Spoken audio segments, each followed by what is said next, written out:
Good morning, everyone. How are you, all of you? This is our third class. Okay. So in last class we discussed about quadrant. We understood quadrant, right? Today again we will discuss some more examples because in last class this topic was not completed perfectly. Okay. Very good, very good. Okay, students. So today again we will understand this quadrant. We discussed that total we can break 360 degree in 4 part, 0 to 90, then 90 to 180, then 180 to 270 and 270 to 360. Okay. We discuss in first quadrant which functions are positive. All functions are positive here. Okay. Then in second quadrant which functions are positive? In second quadrant sin theta and cosec theta positive, other are negative. Okay. In third quadrant tan theta and cot theta are positive, other are negative. Okay. And in fourth quadrant cos theta and sec theta positive, other are negative. We understood in last class. Okay. Now important point that we have to understand today, what is it? Today we will discuss that any large angle more than 90 degree, we can break that angle into smaller angle, acute angle like 0 to 90. Suppose 300 degree yesterday we discussed. So this 300 degree we can break into angle which is between 0 to 90. How to break? Understand. How to break? Understand.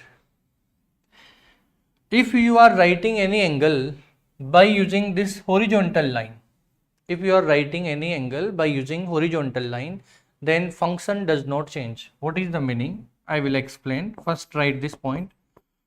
Horizontal line means function does not change. Function does not change. Okay. And if you are writing any angle, this is important and little bit tough. So all of you listen properly. Okay. So if we are writing any angle by using horizontal line, then that function does not change. What is the meaning? Suppose a angle is there 210. Sin 210. Okay. Now 210. 210 we can break. First find that where 210 is, in which quadrant it is. Send your response in which quadrant 210. So easily I think you can send your answer correctly here. In which quadrant it is, send your response. Third quadrant. Very good, very good. First this Samrudh send, then Neelavani. Okay, very good. Nikhil, okay, Suhans, Soram, very good. So this is in third quadrant. Now this angle we can write by using horizontal line, otherwise by using vertical line. Okay. By using horizontal line, how we will write it? This is in third quadrant. So 210 equal to 180 plus 30. If we add 30 in 180, then what we will get? 210. So we can write it sin 180 plus 30 degree. Agree or not? So we use horizontal line. Now if we are using horizontal line, then function does not change. Very, very important. This point is very, very important.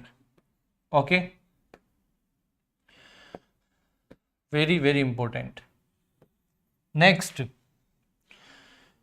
what to do next? So what I said, 180, if 180 is there means horizontal line, and if horizontal line is there, then function does not change, means sign will remain sign. Okay. Now first check that sine 210 is positive or negative. So it is in third quadrant, and you know in third quadrant sine theta negative because tan theta cot theta positive, other are negative. So this is negative. This sine 210 negative. So first use sine. So sine is negative. Okay. Negative. Then what to write? Sine function will remain as it is. Okay. And this angle as it is 30 degree. And you know sine 30 is how much? 1 by 2. So this sine 210 value equal to minus 1 by 2. All of you understood? Okay. Suppose if we use vertical line, then vertical line means function will change. Vertical line means function will change. Function will change. Function will change. Sin theta will change. To change into which function? This one you have to remember. So sin theta changes into cos theta. Sin theta changes into cos theta. Cos theta changes into sin theta. Cos theta changes into sin theta. Sin theta changes into cos theta. Okay. Suppose here sin 210, then this sin theta will change into cos theta. If here cos 210, then cos theta will change into sin theta. Understood?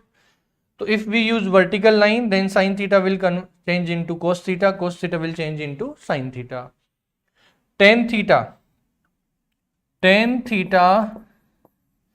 will change into cot theta, and cot theta will change into tan theta. Understood? Cosec theta change into sec theta, and sec theta change into cosec theta. If tan 210 is there, then tan 210 convert into cot. Cot 210 is there, then cot theta will convert into tan theta. Understood? So if we are writing any angle with the help of vertical line, then function will change. And how they will change? Sine will change into cos, cos will change into sine, tan into cot, cot into tan, and cosec into sec, and sec into cosec. Is it clear? Okay. Now next example. Same angle, sine 210. Okay. This angle only we have to write. Sine 210. Now we are writing this sine 210 by using vertical line. Vertical line is here. Okay.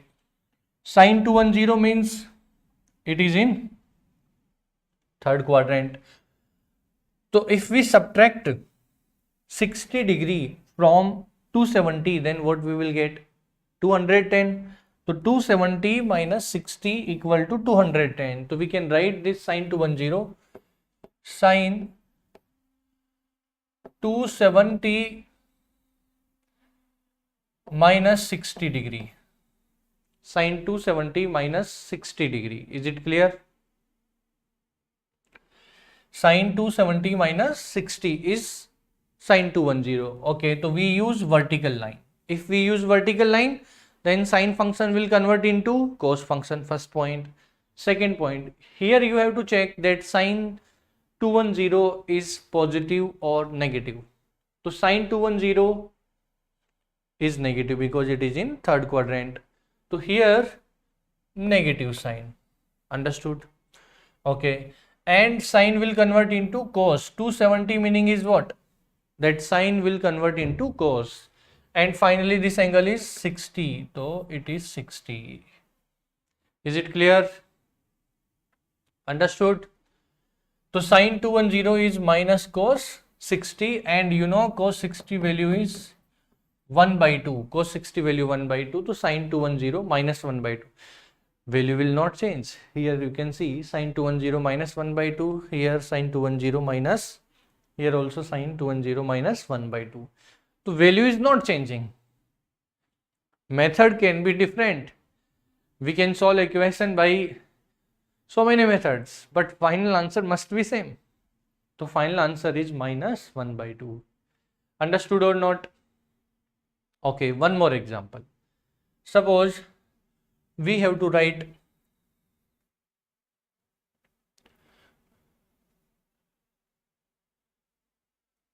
sine 2 to 5 degree. So can you calculate sine 2 to 5 degree value? Send your response. Can you calculate sine 2 to 5 degree value? Send your response. I am waiting. What is the value of sine 2 to 5?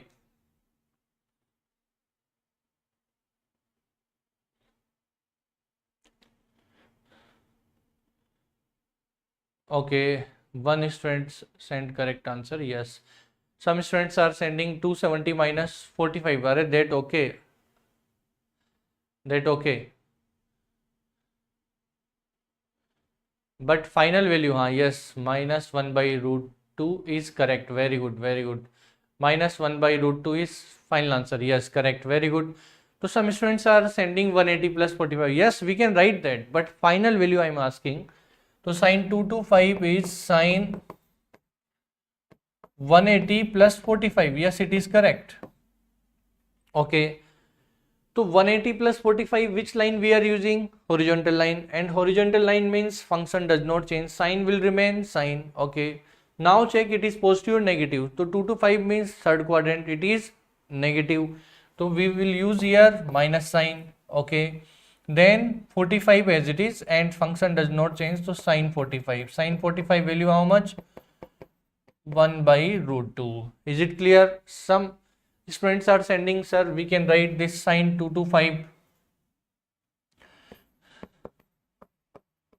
by using vertical line. Yes, we can write. We can write it sine 270 minus 45. Sine 270 minus 45. Okay.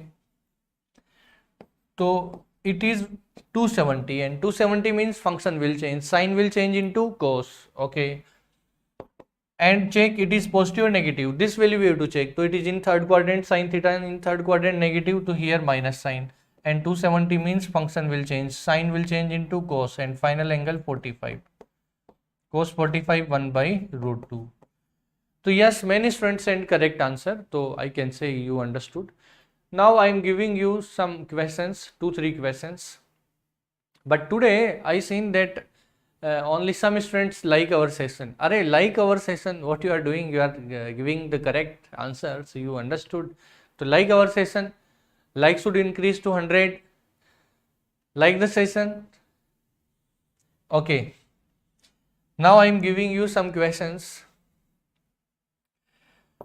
These values you have to find out. Sine 330. Okay. Calculate it. Then tan 300. Calculate these values. Okay, yes, like increased, very good. If it should be the offline class, so no one will say you that like our session, right? So some interesting facts are there about this online class.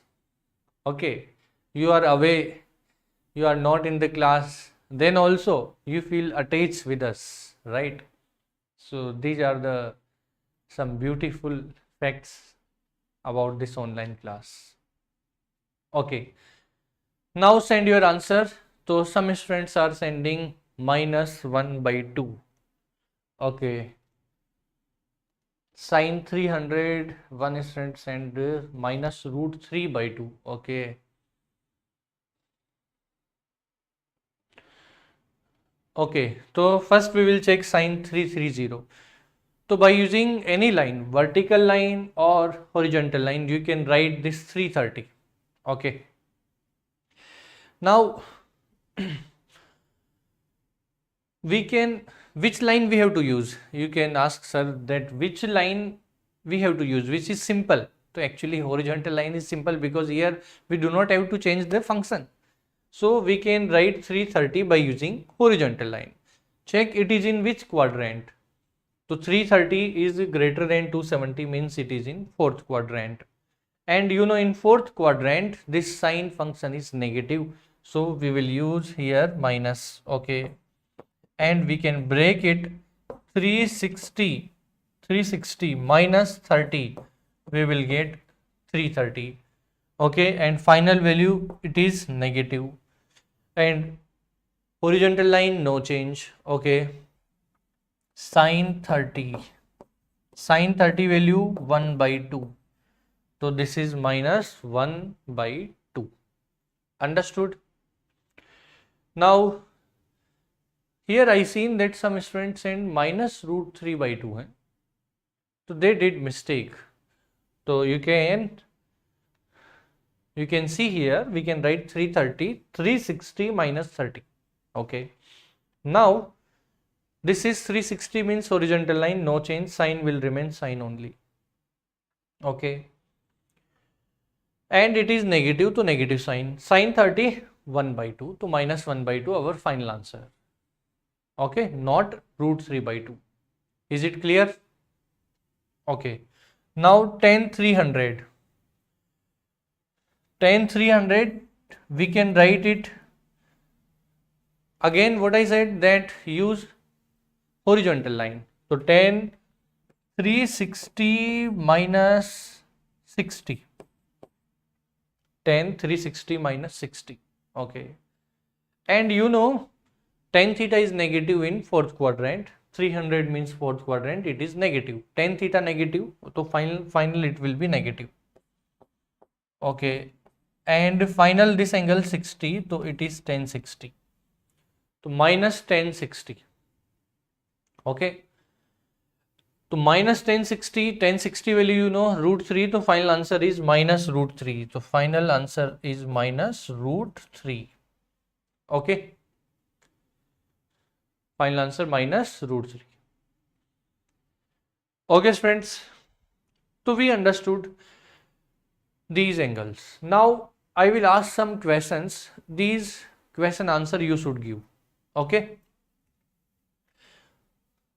Write everything.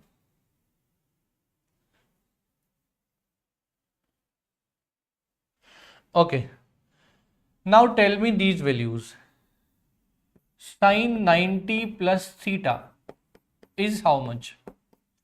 Theta is an angle which is between 0 to 90. Okay. So these value you have to write. Sin 90 plus theta. Number wise you have to send answer. Do not send answer one by one. Send answer. I will write 4, 5. So all answer you have to send together. Sin 90 plus theta. Sin 90 minus theta. Cos 90 plus theta. Cos 90 minus theta. Tan 90 plus theta. Tan 90 minus theta. Sin 180 minus theta.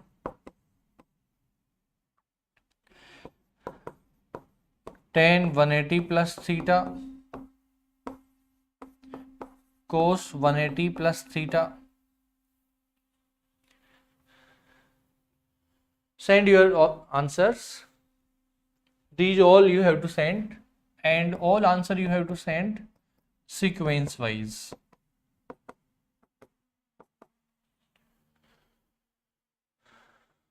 Okay. First cos theta, second also cos theta. One student send cos theta both. Okay, one student send minus cos theta. Yes, correct.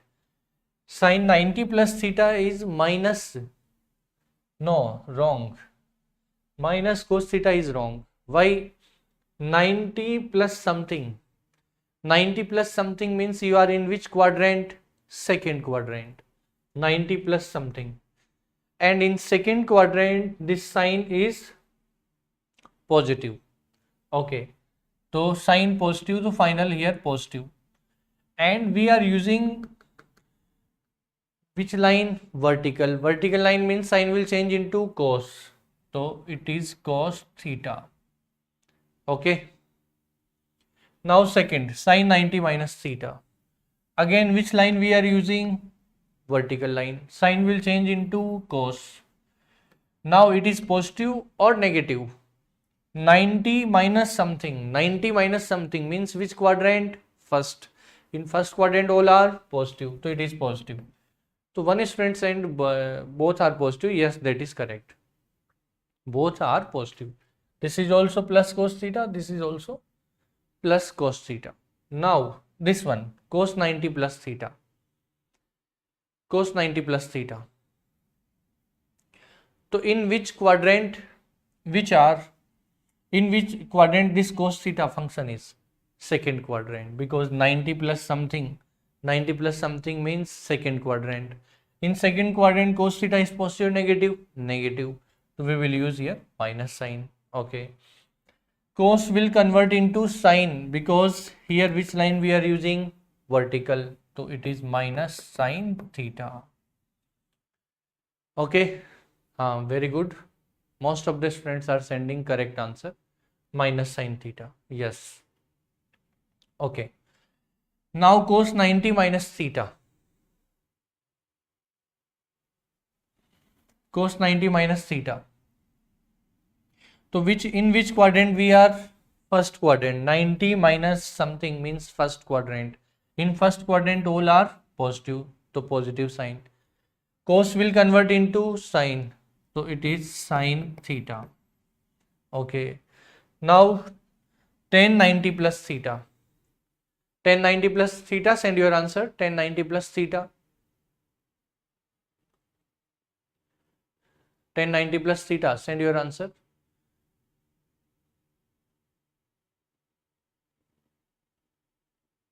Very good. Minus cot theta. This singer ready. Okay, very good.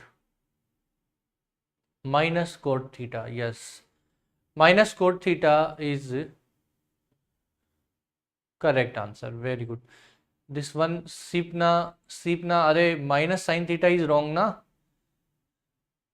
Okay, minus cot theta. All other are sending minus cot theta. One more student. This Sushant, cosec theta. Are cosec theta is wrong. Sushant, don't do such type of blunder mistakes. Okay. Tan 90 plus theta. So first of all, which line? Vertical. So tan will convert into cot. We discussed there. You can see here. This tan will convert into cot. Vertical line, tan will convert into cot. Cot will convert into tan. Okay. So here tan will convert into cot. First point. Second, positive or negative? Positive or negative? So here it is in which quadrant? So 90 plus something means second quadrant. In second quadrant tan theta is negative because only sin theta and cos theta positive.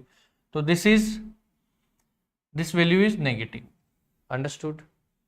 Now tan 90 minus theta. Again which line? Vertical. Vertical line means it will change. So it will change into cot theta. Now positive or negative?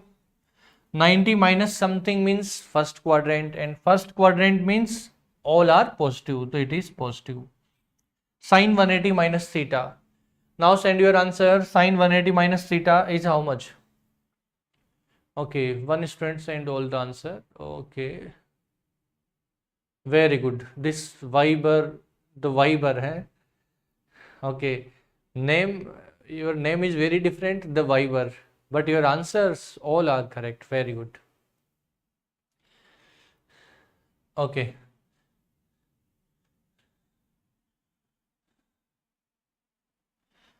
Yes, most of you are sending correct sin theta, but it is plus sin theta, not minus. So 180 minus theta. 180 minus theta means which quadrant? Second. 180 is this horizontal line. 180 minus theta means second quadrant. In second quadrant sin theta is positive. Okay. Now which line? Horizontal line. Horizontal line means function does not change. Sin will remain sin only. Okay. Now tan 180 plus theta, tan 180 plus theta. So again here which line? Horizontal line. Horizontal line means no change, tan will remain tan only. Now check positive or negative, positive or negative. So it is positive. Why? Because 180 plus theta means third quadrant, and third quadrant means tan theta and cot theta are positive, other are negative, so it is positive.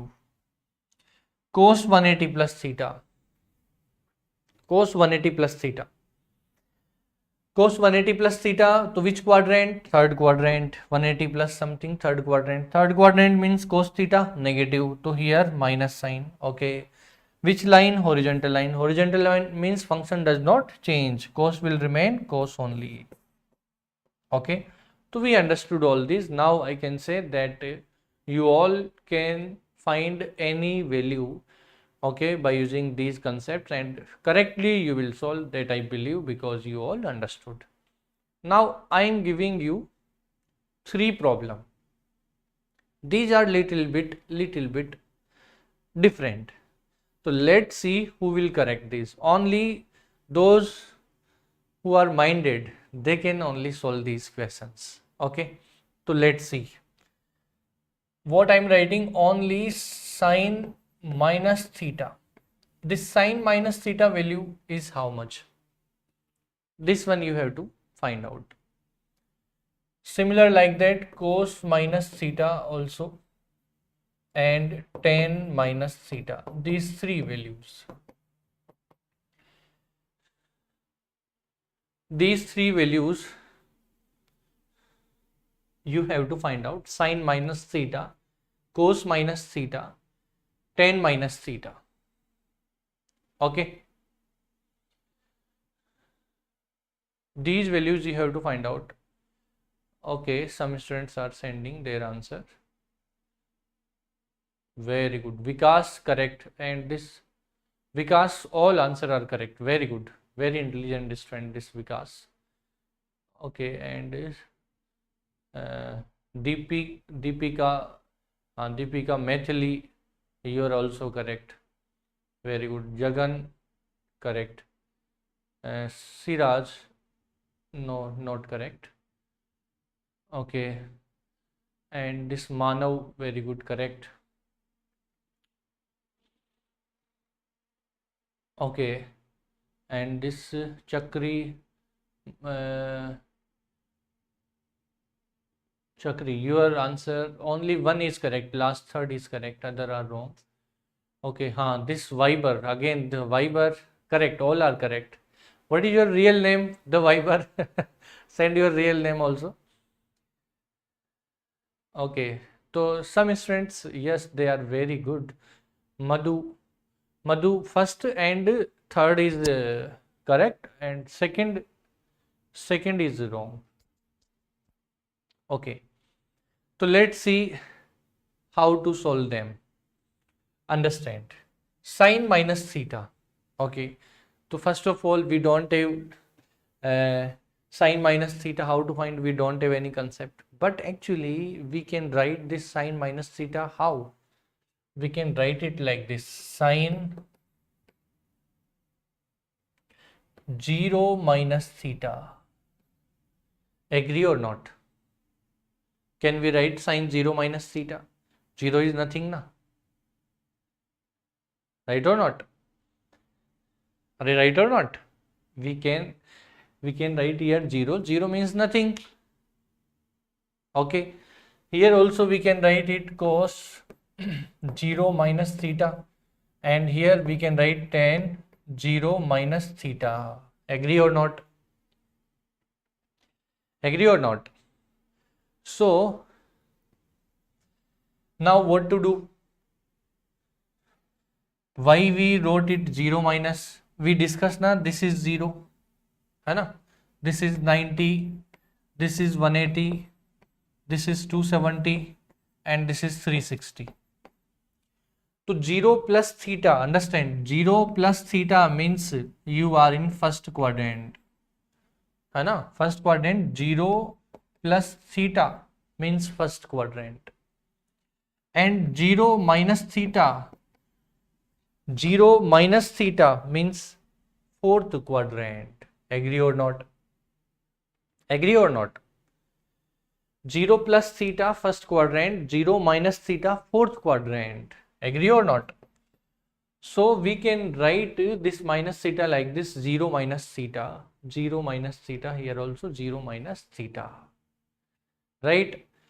Now tell me that in fourth quadrant sign is positive or negative? Negative. So, and it is which line? 0 we are using means which line? Horizontal. Horizontal means function does not change. Sine will remain sine, cos will remain cos, tan will remain tan. So this sine theta is negative in fourth quadrant. That's why our final answer is minus sine theta. Is it clear? Many students send minus sine theta. So yes, it is correct. Okay. Now cos 0 minus theta means fourth quadrant. Fourth quadrant cos theta positive. That's why here cos theta positive value. Here many students did mistake. It is positive, it is not negative. Tan minus theta. So again 0 minus theta fourth quadrant. Fourth quadrant means tan theta negative because cos and sec positive. So here also minus, and 0 means which line? Horizontal. Horizontal line means function does not change. So it is minus tan theta. Clear? So final answer is minus sine theta, cos theta and minus tan theta. This is correct. Is it clear? Understood? Okay, so this topic now completed it is. Okay. Now I will start straight line. Okay, new topic I am starting. Okay, friends, you understood? So this topic completed. Now new topic is straight line.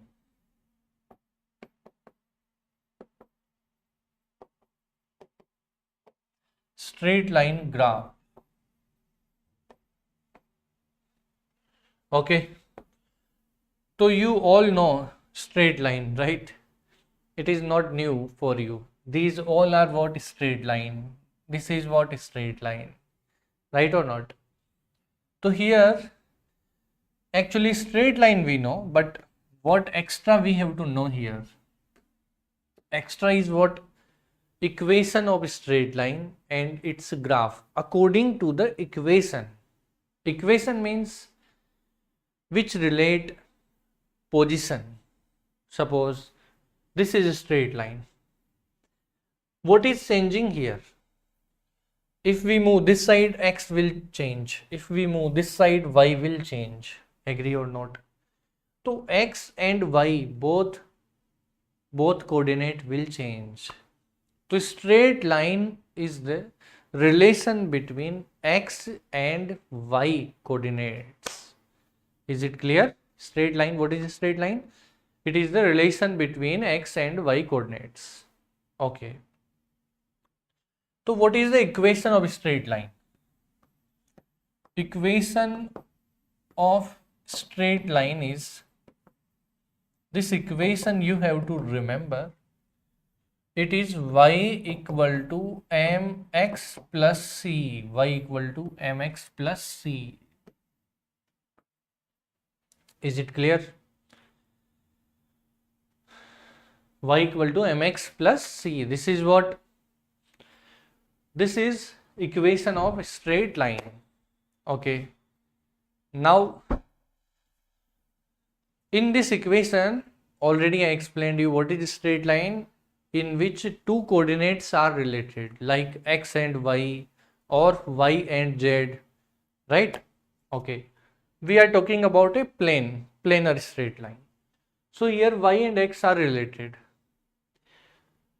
Now y, x, okay, these are the coordinates. But extra is M and C. To understand what is M and what is C. So M is slope of the straight line. Slope of the straight line. What is slope? We will understand it. Okay. And what is C? C is intercept cut by the straight line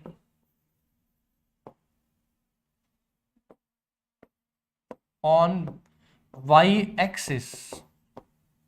What is C? Intercept cut by the straight line on y-axis. Okay. Intercept it is. So line will cut the y-axis. How much distance it is cutting? That is the value of C. Understood? Okay. So we understood M and C both. Y and X are the coordinates. Suppose this equation, this graph is given. By using graph we will understand it. Okay. Now what is C here? This is a straight line graph. This straight line is cutting y-axis. How much it is cutting? This much. So this is the value of C. Is it clear? Okay. And suppose this is the straight line. So this straight line is cutting negative y-axis. Right or not? This straight line is cutting negative y-axis here. So C value is negative this time. Understood? Okay. Now M is what? M is slope, and slope is measured by tan theta. Slope is measured by tan theta. What is theta here? This theta is angle made by the straight line with plus x direction. What is theta? Theta is angle made by the straight line with plus x direction. So this is plus x direction. Okay, at same time this straight line is making two angle with x axis. One angle is this one, another angle is this one. Agree or not? So which angle we have to take? Which is in anti-clockwise sense. This is clockwise and this is what? Anti-clockwise. So which angle we have to take? Which is in anti-clockwise. Here this is straight line, two angle, one angle this much, another angle this much. Which angle we have to take? Which is in anti-clockwise sense. Is it clear? So this is theta. This is theta, not this one, not this angle. Is it clear? So here M is slope and slope is measured by tan theta. And what is theta here? Theta is angle made by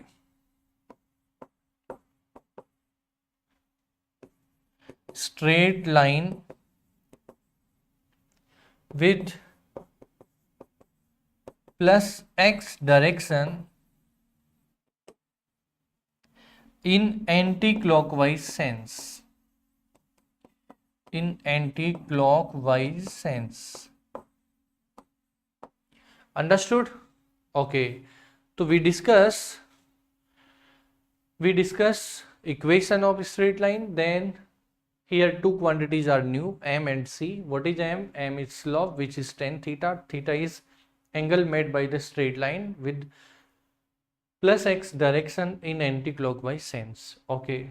Then we discuss about C. What is C? C is intercept cut by the straight line. Okay. Where? At x-axis. So here this is intercept. This is intercept. In this case negative, in this case positive. Is it clear? So only we discuss today these, like about only this equation. Further we will discuss tomorrow. Tomorrow we will understand that using different graph, how to form equation, or by equation how to form graph of different straight lines. These we will discuss tomorrow. Okay friends? Okay, now chemistry class.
करेंगे manage.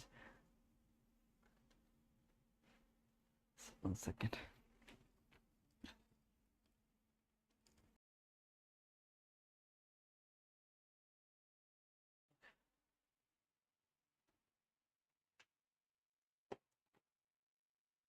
Good morning, everyone. Good morning. Is it audible and visible to you? Good morning. Good morning. Fine. Okay. Good morning. So yesterday we did the degree of carbon, degree of alcohol, halides, and degree of amines, right? Clear? So today we are going to start what? Nomenclature. Very simplest topic. I think you have done little bit in your 10th class as well. Yes or no? Yes? So we will understand step by step. First we will see the nomenclature of alkanes, then alkenes, alkynes, and having functional groups. Fine, bacha? Okay, fine. Okay, so we are starting.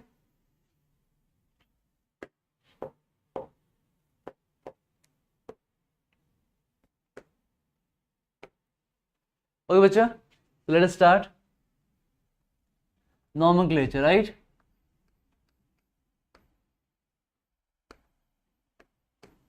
We will discuss IUPAC nomenclature. Fine. We are discussing IUPAC nomenclature. Okay. So when you want to write the name, IUPAC name of organic compound, which things are required? Basically, totally overall we need 5 things, right? Which 5 things? You have to see. Like first one is, I will say here, secondary. It is secondary prefix, right? After that you will see primary prefix, right? Next thing bache is your word root. It's our word root.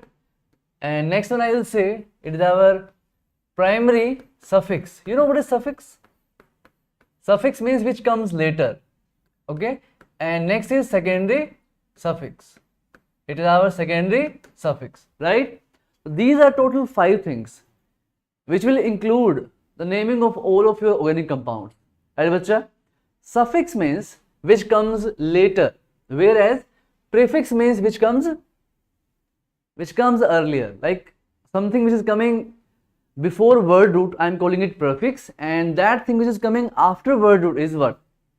Your suffix. Clear, bacha? So everything is having some role here. So we have to understand the role of all of these things, right? Like in this, you will see the word root is the main part. Word root is the main part. It will tell us the length of main chain. Okay? What is the meaning? What is the purpose of word root? It will tell us the length of a parent chain. It will tell us the length of parent chain. Okay? You'll understand when I will take example. Okay?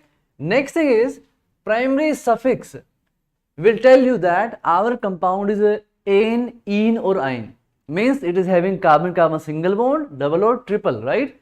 So here you will see it will tell us that our compound is saturated or unsaturated. Okay? Ane, ene or ine. Right? Parent chain. About what? Ane, ene or ine. Clear? Our compound is alkane, alkene or alkyne. Fine, bacha? Secondary suffix will tell us about the function group. Will give us about information about the function group. Means it is containing what? Oil or alcohol or acid, whatever. So it will give us information about functional group. Fine. Yesterday we did function group. Like I will say, for alcohol we use ol word. For aldehydes we use al word. For carboxylic acid we use which one? Oic acid. This type of things. So information about the functional groups will come from where? Secondary suffix, right? Next thing. What is the meaning? What is the purpose of primary prefix? It will tell us our compound is alicyclic or acyclic. It will tell us our compound is open chain or cyclic. This will give us information about open chain or cyclic. Our compound is cyclic, so I will use word cyclo. If our compound is acyclic, there is no cycle, then I will use what? I will not use anything. Okay, clear? Now next thing is beta secondary prefix. This will give us information about substituents. This will give us information about substituents. Fine, bacha? Clear? Or you can say branch chain, or it will give us the information about branch chain or branching things, right? Clear, Mera? Clear, bacha? So these 5 things are important for us, step by step. I am saying once again, the main thing which will always be present in our compound is word root, length of parent chain, primary suffix "ane" in "ine", it is alkane, alkene, alkyne. Second thing is what? You can say secondary suffix, it will tell you the function groups, carboxylic present, ester present, amide, alcohol, amines, what is present, right? Next thing is primary prefix, giving us our compound is open chain or closed chain, and this will give you information about the substituents. I am taking one example and using that I will explain, right? Look bache, look carefully. Name I am writing, okay, don't worry about it, you don't try. I am writing the name. I have this compound. First tell me, this compound is cyclic or not? This compound is open chain compound, or better tell me, this is open chain or cyclic? Definitely cyclic compound, right? I am writing the name for this carefully. You don't worry about it. Step by step we'll understand how we are writing the name. I am writing for you. First of all, I am writing for you, right? I am writing the name. It is 3-methyl cyclohexane 1-ol. I am giving this example just to tell you the role of every one of these. Clear, bacha? Look at this carefully. Our main chain is hex, 6 carbon chain. So it is our what? Word root. This is my word root, right? It contains ane only. It's having only single bonds, na? It is what? It is your primary suffix. It is containing which function group? OH. So this is the information about function group. What is it? Secondary suffix. Okay? Our compound is cyclic compound. That's why I am using this cyclo word. Which information? It is coming from what? Primary prefix, right? And next, we have a substituent also. Substituent. This is what? This is secondary prefix, right? So you see, everything have its own use. I gave you one example. How to write, we will discuss about all these things. Okay, just step by step. Okay, you'll understand how to find parent chain, how to find it is saturated, unsaturated, everything. Okay, step by step. Okay, bacha, I hope we are clear up to now. Okay, I am going to next page. We'll understand step by step. Fine. Okay, so before starting, there are two major rules which will decide all the nomenclature questions. So please carefully understand this. The first rule is, I will say two main rules. Two major rules you can say. There are many rules in nomenclature, but these two are the major rules. First rule is selection of parent chain. Which chain is our main chain? Selection of parent chain. Which chain I will take as my major parent chain, right? So I am giving a sequence here. That sequence will tell you your main chain should include what, first of all. Like I am giving here, first of all, main functional group. Before selecting the parent chain, you have to take that chain as main chain which have our main functional group, right? After that, the second thing is important for us is double, triple bonds. Okay? Then Third one is bacha what our next one you will say longest chain, longest carbon chain, right? If by chance we will get two, as like two chains are there of same length, then I will take which one? More substituted. If by chance we have two chains with the same length, then I will take it more substituted, means more substituent it should have. Okay? Example I will take step by step. Everyone. Okay? Look at this carefully. First of all, I am taking this part only. I am not taking any pi bond in my question. You have to choose a chain which have longest carbon chain, right? Look at this.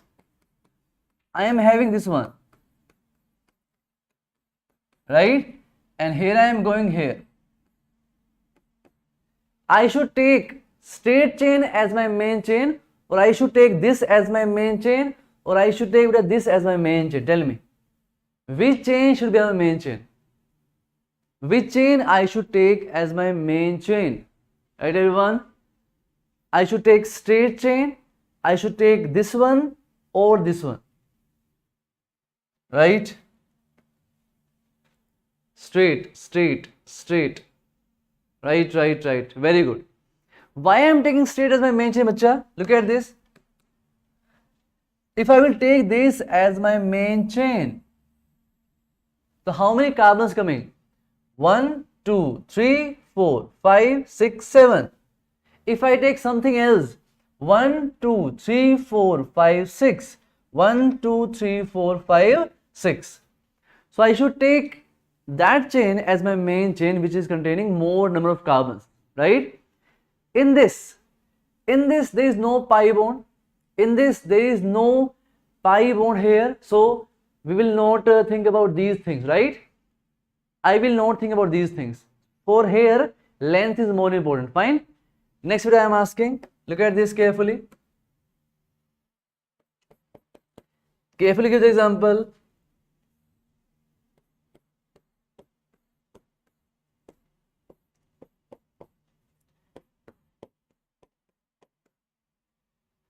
Think about it. I should take which chain as my main chain? Be careful, pi bonds are more important than the length. Pi bonds are more important than length of chain. Pi bonds are more important than length of chain. Be careful about it. I should take straight chain as my main chain, or I should go for L shape. Straight or L? Straight chain or L shape? I am calling this L shape or straight as my main chain. Very good. Downside, L shape, L shape. Why? Very good, very good. This is my main chain. This is our main chain. Very good. Why? Because this chain contains pi bond. This contains pi bond. Maybe straight chain have more carbon atoms, but what is more important for us? The more important is what? Pi bonds. More important is pi bond. Very good. Very good, very good. Clear? I hope you are clear now. Yes, everyone? Good, good, good. Right. Next, I am asking one more question. Look at this. Look, here we have a functional group COOH. Carbon, carbon, carbon, carbon here, carbon. Right? And here I am going pi bond, or I am doing one thing. I am taking here also the same function group OH. And now here I am taking the longer chain, this one. I should take straight chain as my main chain, or I should take the L shape. Straight or L? Very good, Venkata. Venkat, you are giving right answers. Very good. Madhvi, Varun. Very good. Very right. What is more important for me? What is more important for me? Main functional group. Main functional group, right? So I will go like this. I will go like this. Yes, everyone? Straight, straight. Fine, fine, fine. Fine, very good. Fine. Okay? Remember one more thing. I will tell one more thing. If in a compound there are two function groups, then only if both are same, like carboxy, then to both are our main function groups. But assume one is carboxylic, one is alcohol. So we have to choose which one is main function group. I will come to that later. Don't worry about it. We will come to that point later, right? Now, first of all, simple things we are doing. Now, next thing. One more example, and we will move to the next one. Carefully give the answer.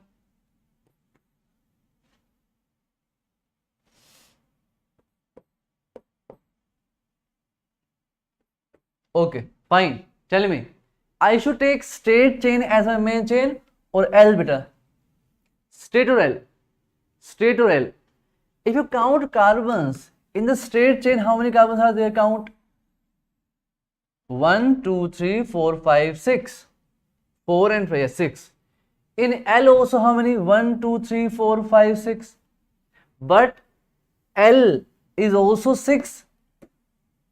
But L also is what? 6 only, right? But L contains more substituent. Length is same, but L contains more substituent. What I mean by this? Understand carefully. Okay, understand this very carefully.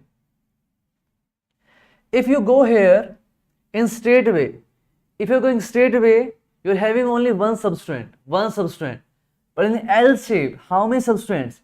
One substituent here, one substituent here. If length is same, if length of chain is coming same in two cases, then take which one? Take that one which is having more substituent. Clear, bacha? If length is same, I am writing here. In case of same length, right? In case two chains have same length,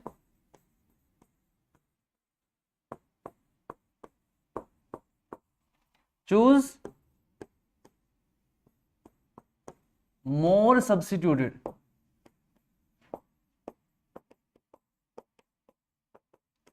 As main chain. Fine, bache? Are we clear? I think are we clear? Right, very good. Fine. Great. Okay, bacha. That's it. Now, next rule I am coming. Next rule. Second rule, bacha. Second rule, the major rule. Second rule is, you can say, numbering of parent chain. Step by step we have to move. Numbering of parent chain.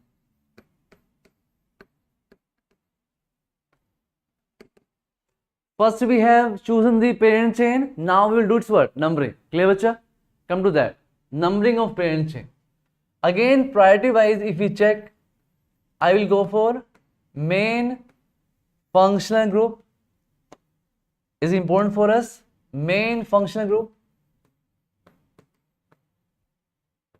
Function groups are most important thing, na? Okay. Next thing, beta. Again, we will choose pi bond importance. Now, from which end we have to do the numbering? We will do the numbering of parent chain from which rule? Main function groups, pi bond, and then very, very important, lowest locant rule. Next is lowest locant rule. But remember, more than these, function group is more important, and then which one? Pi bond. And if every rule become tie, then I will see lowest sum. Then I will see lowest sum of locant rules. But remember, lowest locant rule is more important than which one? Lowest sum. Lowest locant is more important than lowest sum. Clear, bacha? We will see step by step. Okay? I am taking example. Please give me the numbering. Carefully give me numbering. Look at this. First of all, choose the main chain and give numbering, bachche. Tell me, choose the main chain and give numbering. It is main chain. I should start numbering of main chain from where? From this right and left hand. Answer me, left hand or right hand? Fast, fast. I will start numbering from where? My locand is coming at which location? 2. 1, 2, 3, 4, 5. From which end we should do numbering? Very good. Right. 1, 2, 3, 4, 5, 6. Right. Because it is coming at lowest locand rule. Because it is coming at lowest locand, it is coming 2. From here I am getting 5. Lowest locand rule. Very good. Very right. Fine. Very good. Right? Next one I am saying. This one. Choose this one, beta. I have here C double bond C. I should start numbering of my main chain. This is our main chain, we know very well. This is our main chain. I should do numbering from which end? Left side or right side? I should start numbering from left side or right side? Left. Very good.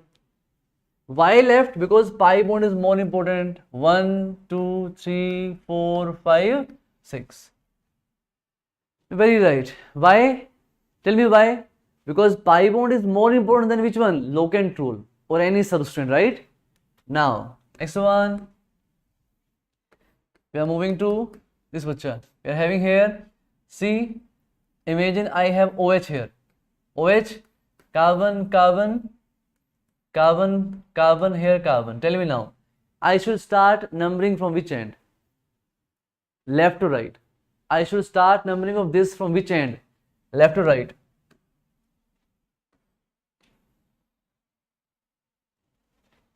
Which end? Left. Very good. Why? What is more important? Answer me. What is more important? Pi bond is more important or function group is more important? Answer me. Pi bond is more important or function group? Function group. Right. Function group. Very good. So I will start from here. 1, 2, 3, 4, 5, 6. Okay, fine. Now one last question, bacha, and then we will move to the nomenclature questions. Okay, give me answer very carefully. Okay, now here we have OH. Okay, I am taking here one more carbon. It's OH here and now here. Now choose which one, left or right. Which end I should opt? From which end I should start numbering? From left hand or right hand? Yes, everyone? From which end? Very good again. See carefully. Function group is where? 1, 2, 3, 4. 1, 2, 3, 4. Function group present at the middle. So you start from any end, function group is same. So definitely I will go from here because I am having benefit of what? Pi bond. Right? If function group is present at where? In the middle, then you can choose, then you can look for what? Pi bond. Pi bond is right side. I hope we are clear here. I hope we are clear about these two rules. These two rules are very important for us. Okay, remaining we'll see step by step. Okay, bacha? Right? Okay. Understand one thing. You know this very well. In your 10th you have done. If you go for word root, okay, I am starting the naming. If you go for word root, if you have only one carbon, if you have only one carbon, what do you call this? Meth, right? If you have 2 carbons in our main chain, it is what? Eth. If you have 3 carbons, what do you call it? Prop. If you have 4 carbons, we have how much? Bute. If you have 5, what do you call it? Pent. Similarly, with 6, how much? Hex. Okay? Hex, hept, oct, Yes, none, deck. You know that very well. Very good, very good, very good. Right, right, right. Clear? Okay, fine, fine, fine. Right, which right, right. If now imagine these are used as substrates. If beta I am using these as substrate, imagine I am having CH3 as my substrate. If these come as a substituent, side chain, as substituents is come, so how you will name it? Assume my substrate is what? CH3. So I will call it methyl as a substrate. What do you call it? Methyl. If it comes CH2, CH3 as a substrate, side chain, it is what? Ethyl. If it comes like CH2, CH2, CH3, instead of just saying ethane, I will call it ethyl. What do you call this? Propyl. Good. In side chain, yl word will come. Alkyl. In side chain, if it is present, call it what? Alkyl. Very good. Now, same thing, bacha, if I say 4, it is what? Butyl in a substrate. I hope you get the point. Very good. Okay. Very good. So please follow 2 rules and try to name the alkanes. I am starting with alkane. Very simplest one, alkane. Nothing else. Okay, bacha. Yes, Sasi is asking some doubt. He is saying, sir, function group must have been what? In main chain. Beta, in this compound, functional group is already present in main chain, na? If you see carbon, carbon, carbon, this carbon which is having function group is in main chain only. Okay? This OH is present in main chain, don't worry. You counted the carbon, na? You counted the carbon. So you will say OH is part of main chain. Don't worry, it is part of main chain. Okay? Mithali is asking, it should get the lowest position. Very good. If you start from here, 1, 2, 3, 4. 1, 2, 3, 4. From both end, OH is getting same location, 4, 4. Now, understand one point very carefully. Understand one point very carefully. If a function group is present, you should start numbering from that end which is near to function group. I am not saying you should start from that carbon which is having function group. You should start numbering from that end which is near to function group. There is no need to start from that carbon all the time, that which is having function group. Right? Clear, bacha? Now imagine I am saying I am having this one, CCCOH here. Okay, this is my main chain, only one chain present. So I will not start from this carbon. I will not say 1, 2, 3. It is wrong. I will start from that end which is near. It is not necessary to start from here. I will start from here. 1, 2, 3, 4. I hope you get the point now. You will start from that end which is near the function group. You will not start from that carbon which is having function group. Okay? Clear, bacha? Very good. You are doing good. Fine, bache? Now I am coming to the alkane. Okay, we are doing some examples of alkane now. Okay, bacha? So we are doing questions of alkane. Carefully give the answer. Don't make mistake. So first one is just simple one. Okay. Second one I am saying here. Okay. Third one I am saying here. This one, step by step we are moving. Okay. Fine. Yes, everyone. Try the first one. What is the main chain? Only one main chain, only one chain is present, so no doubt. You can start from any end. 1, 2, 3, 4, 5. Just simple thing. It is what? Pentane. Pent is word root and it is only single bond, so ane, pentane. In all the names, if all the names, in all the names, it is not necessary that function group will come, cyclo will come. No, whatever is required, you have to use it.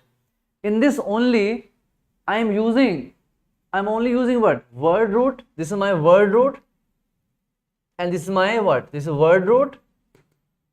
This is a primary suffix. Nothing else required. Nothing else required. Right? It is not cyclic, so nothing required. No function group, not required. Right? Next one. Name this. Fast. Name the second one. Rockstar, right answer. Janvi beta, very good. Right. Now, definitely I will start from here, because by the lowest locant rule, substituent is coming at low corner, right? Low position. So what I name this? 2-methyl. 2-methyl, what is it? Pentane. 2-methyl pentane. Okay, 2-methyl pentane. Now see carefully what we have used here. We have used word root. We have used primary suffix. We have used what beta? Secondary prefix. Other things are not required, so leave it. Whatever things are required, name it. Okay. This is our main chain. This is our what? CH3 substituent. Substituent means methyl. What location? 2 location. 2-methyl pentane. Very good. Great. Now, next one if I go, what is next one? This is next one. Okay. I should start from which end? This end? 1, 2 or 1, 2, 3. I will start from here. Why? Because of lowest locant rule. Very good. Chakri beta, very good.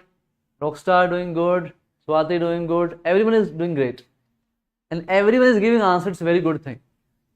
Great. So, our substituent at which location? 2 location and 4 locations. What I will say? I will say 2, 4. As there are 2 methyls, I am saying dimethyl.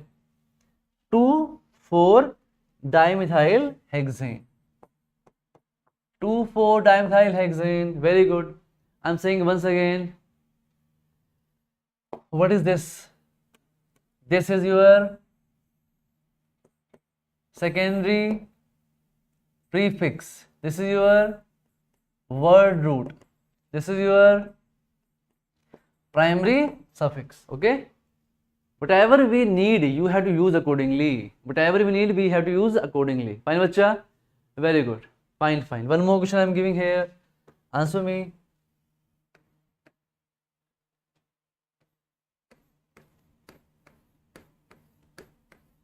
Answer carefully. Right.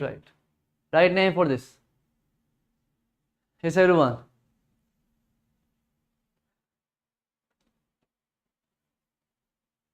Right.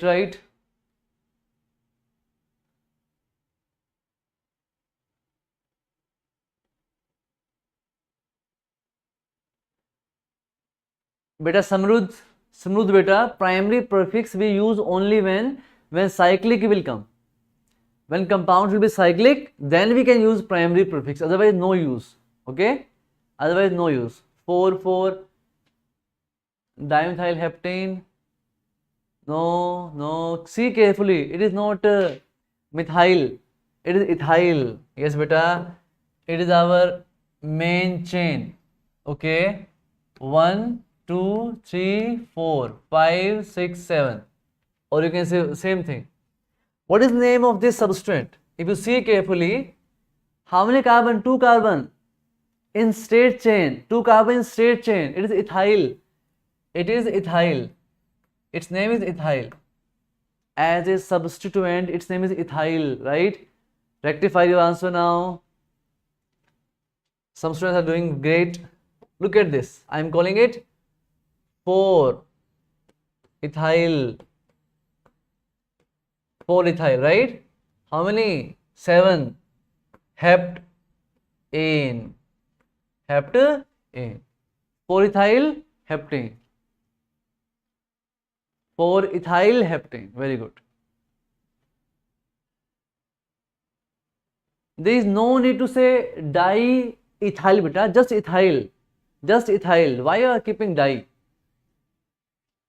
Someone is putting di. There is no need for di. Why di? It is just ethyl, na? It is just ethyl. Ethyl, 4-ethyl heptane.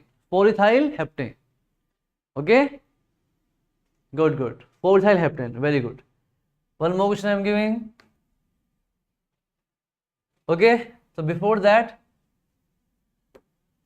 this one. Try this one. This time, make it right.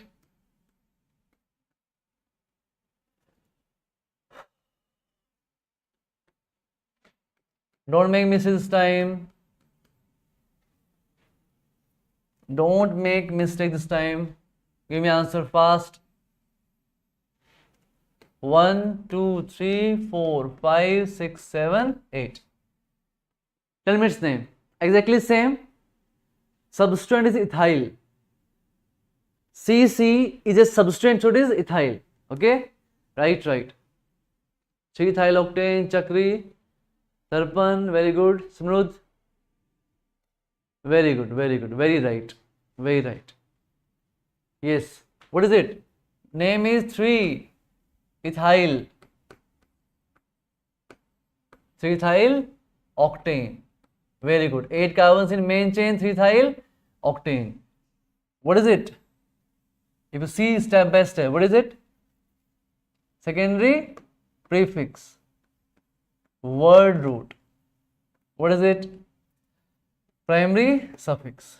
Okay? Great, great. Now I am giving a little complicated. Answer this. Carefully give the answer.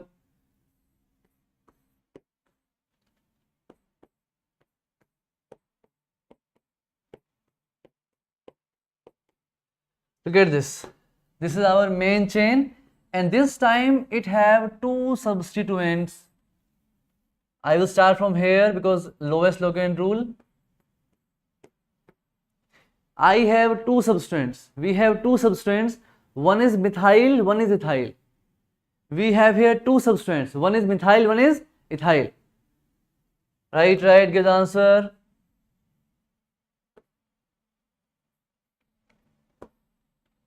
Okay? If you have confusion, I am writing it once again a little bit. It's carbon, right? This is our main chain, okay? This is our main chain. Very good. Now remember, when there are 2 substituents, you have to write them in alphabetical order. When there are 2 substituents, you have to write them in alphabetical order. I am having ethyl, I am having methyl. So E comes first. Ethyl, then methyl, and then the name. Right, right. Very good. Right, right. Very good. What is the name for this? Tell me first of all. I will say 4-ethyl. 4-ethyl, 3-methyl. 4-ethyl, 3-methyl. How many better now? Octane. Very good. 4-ethyl, 3-methyl, octane. Right, right. When there are 2 substituents, you have to write them in alphabetical order. Like you see, beta, there is ethyl is substituent and methyl also what? Substituent. So you have to write ethyl first. You will write ethyl first instead of methyl, because E comes first, then which one? M. Ethyl, E. Methyl, M. In alphabetical order, E is coming first. That's why you will start with E. Clear? Are we clear, bacha? Right?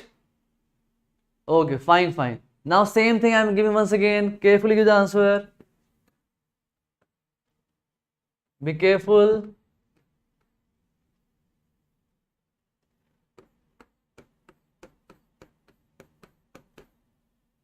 Right?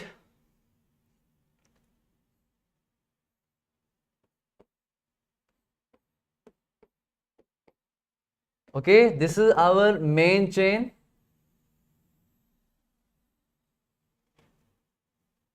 Okay, numbering I am giving to you 1, 2, 3, 4, 5, 6, 7, 8, 9. 1, 2, 3, 4, 5. No, this is a rule, right? Now, one substance is ethyl, one substance is methyl. Okay, bacha? I'm telling you the name. It's ethyl substituent. Ethyl. What is it? 3 carbons means propyl. So it means propyl. Now write the name in alphabetical order. If two substances are coming, write name in alphabetical order. Very good.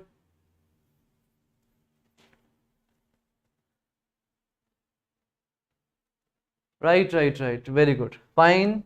Out of E and P, who is coming better first? Definitely E coming first, na? So I will say 4 ethyl. 4 ethyl. How much? 5 propyl, right?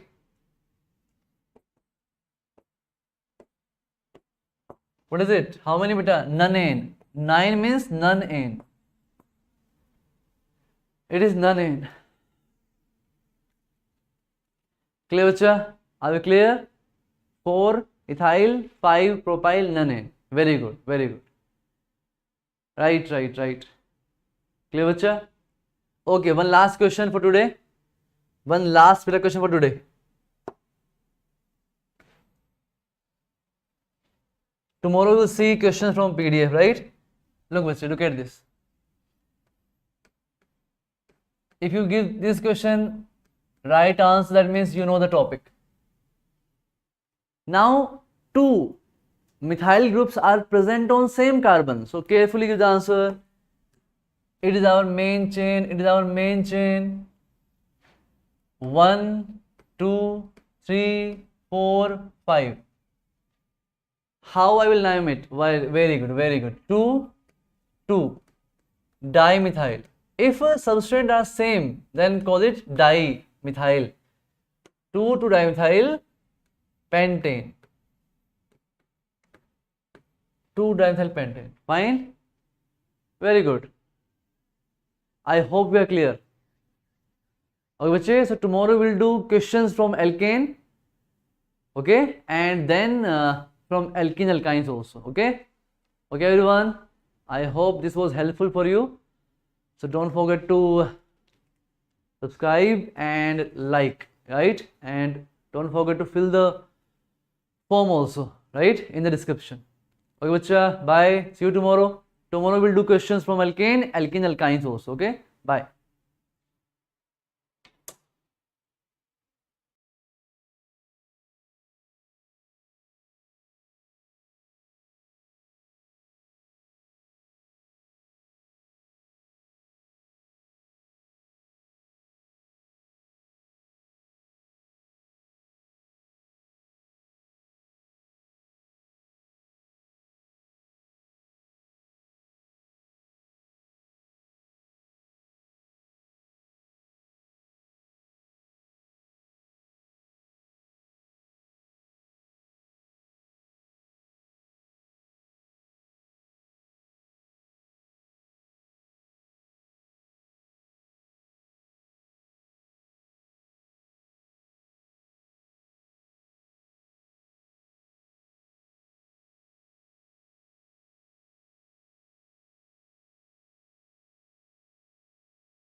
Good morning. How are you all? Did you read yesterday's class? Whatever the topic I have taught? Yeah, good morning, Ma. Good morning. Good morning, Gopal. Good morning.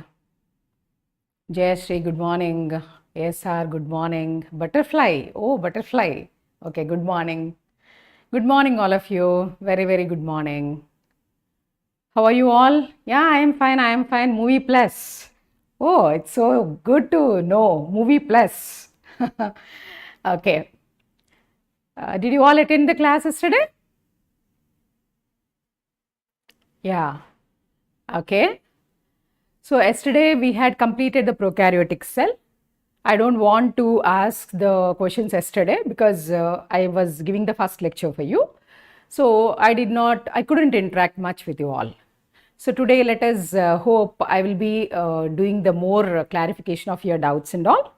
And yesterday, yeah, good morning, Ma. Yesterday we have done with the prokaryotic cell. Is it right? Prokaryotic cell only? Yes, very good, very good. So prokaryotic cell, I'll be asking some questions, very few questions, okay, by which you can type your answers there, okay. Prokaryotic cell, what are the examples I gave yesterday? Examples of prokaryotic cells which I gave yesterday. Yes, yes, good morning. Yeah, come back, give me the answers. Prokaryotic cells, very good. Bacteria, very good, bacteria. Correct. How many of you remember cyanobacteria? Do you remember cyanobacteria? I have written on the board like bacteria and cyanobacteria. Very good. See, Purushottam, fungi you have written. Fungi is wrong. Fungi is an eukaryotic organism. Okay, fungi or eukaryotes. Yes. So, yesterday we have learnt that bacterial cell structure. Okay, prokaryotic cell, bacterial cell structure. Now, I would like to ask you one more question in this and later we will continue with the topic.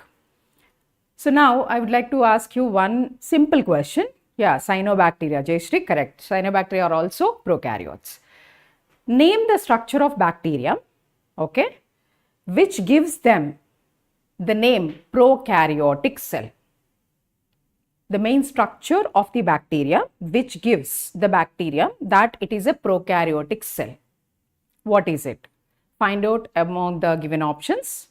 Nucleoid, first option. Second option, nucleus. Third option, ribosomes. Fourth option, plasmid. Which one is correct? Okay, some of you are typing nucleus, nucleoid. Yeah, the answer for this is nucleoid. This is the answer for that question. Nucleoid is the nucleus without any nuclear membrane. So, that kind of nucleoid it is called as, that is present in the prokaryotic cells. That is why the bacteria got the name prokaryon. That means primitive nucleus, the nucleus which is not bounded by any membrane. Last one more question before going to the actual topic. Does this prokaryotic cells contain any kind of mitochondria, chloroplast, ER? Do they have? Do they have any of these cell organelles? Prokaryotic cells? No. Very good. Sivaji, no. Very good. No. Correct. So, all of you are correct. So, there are no membrane bound cell organelles. Very good. So, now I came to know that you understood yesterday's lesson. Okay. No, they only have ribosomes. Yes. Why ribosomes only are present? Because they don't have any membrane around them. I told you yesterday that ribosomes are non-membranous bound cell organelles. So, they are the only cell organelles which are present in the prokaryotes. Okay, very good. No is the answer, correct answer. So, now let me proceed with the next point in the lesson, same lesson, cell the unit of life. Prokaryotic cell you have learnt already. Now, let us see the eukaryotic cell. Before going to that eukaryotic cell, you know some of the features. How to differentiate the prokaryotes from the eukaryotes means based on whatever the points yesterday I have given you that prokaryotic cell will be having, generally they are absent or some of the structures are present here. In that way, you can differentiate the prokaryotic cells from the eukaryotic cells. For example, I am taking nucleoid. Nucleoid is present only in prokaryotes. In eukaryotes, instead of that, nucleus is present. No nucleoid. Okay. Cytoplasm is present in both of them. And motile forms will have the flagella here also. Flagella are present here as well as here. Pili and fimbriae. These are the surface structures which are present only in this. They are not there in that. But cell envelope is there. Cell envelope. This is present here and this is absent here. So these are the main differences between the prokaryotes. Here you are learning just the brief explanation. This is just the introduction or basic information what you are getting. The further details of this topic, when you come here in the offline classes, you will be learning. So I would suggest you just read how much ever I am teaching you in the class. Remaining things, yeah, it's not prokaryotic cell is not completed yesterday only. No, it has so much of information which you will be learning after coming here. Okay, I hope all of you understood this point. This is just the basic information. Okay, so now the prokaryotes and eukaryotic cell differences you know. Now let us consider the eukaryotic cells. Yesterday I told you which are the eukaryotic cells. Can you tell me the examples of eukaryotic cells? Examples of eukaryotic cells yesterday I told you, like fungi.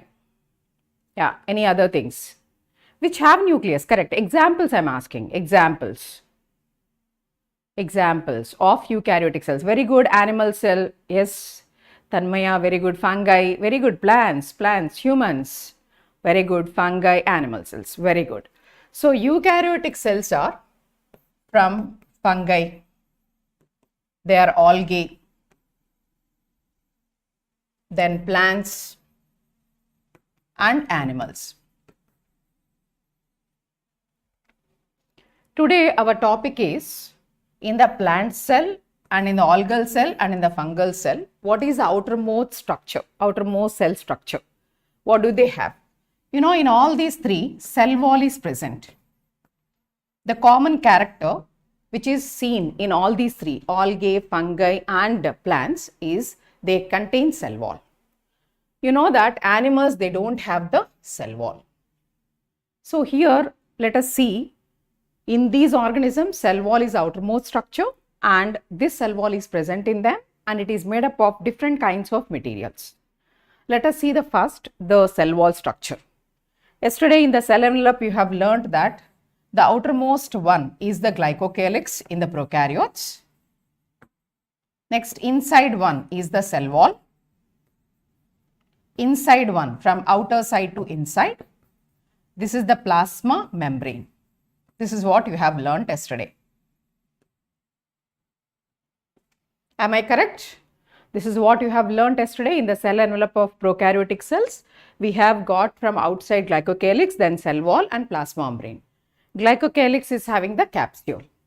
So now in the plant cell, algal and fungal cell, the outermost one is the cell wall. So by this cell wall materials, we can differentiate these three organisms. Animals anyhow, they don't have the cell wall. So in them, the outermost membrane is the plasma membrane itself. Okay.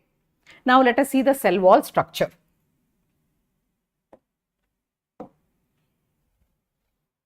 All of you can see that green color. Generally plants are green in color. So I have taken the cell wall also with that green color boundary. And this is the cell wall, how it looks under the microscope. This is the enlarged view of the cell wall and a cell. And all of you can see here, this is the nucleus. We are not concentrating in the cell organelles and the cytoplasmic contents. Here we are concentrating on the cell wall. So this green line, can you see these three parts?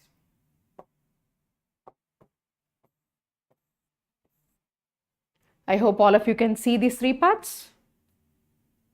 Yes, yes, students? Yeah. So here these three or together called as cell wall.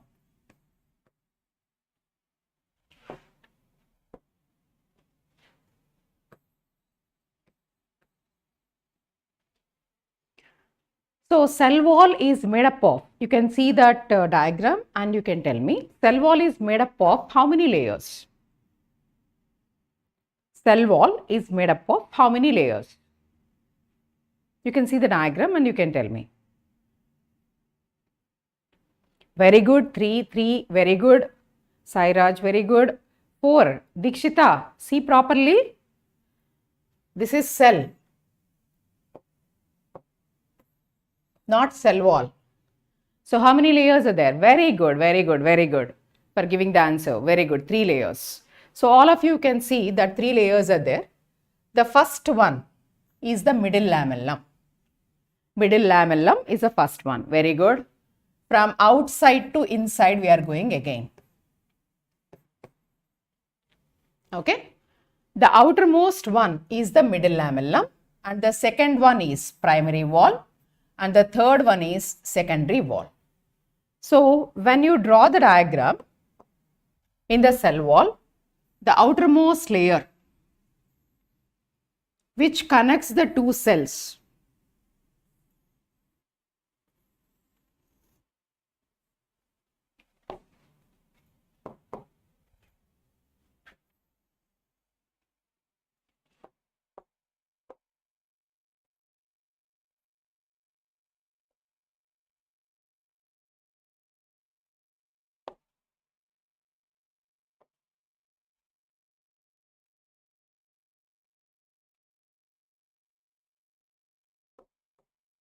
So all of you can see that this is one cell, this is the second cell, the other side. This is the neighboring cell. So 2 neighboring cells I have taken and one cell and the next plant cell. They are connected by the middle layer, the white line. This is called as middle lamellum. Middle lamellum. This is the first layer. So middle lamellum is the outermost layer of the cell wall, which is made up of this layer. It is made up of calcium pectate. Calcium pectate. It acts like glue. It will be gluing or it will be connecting or it will be cementing the 2 layers together.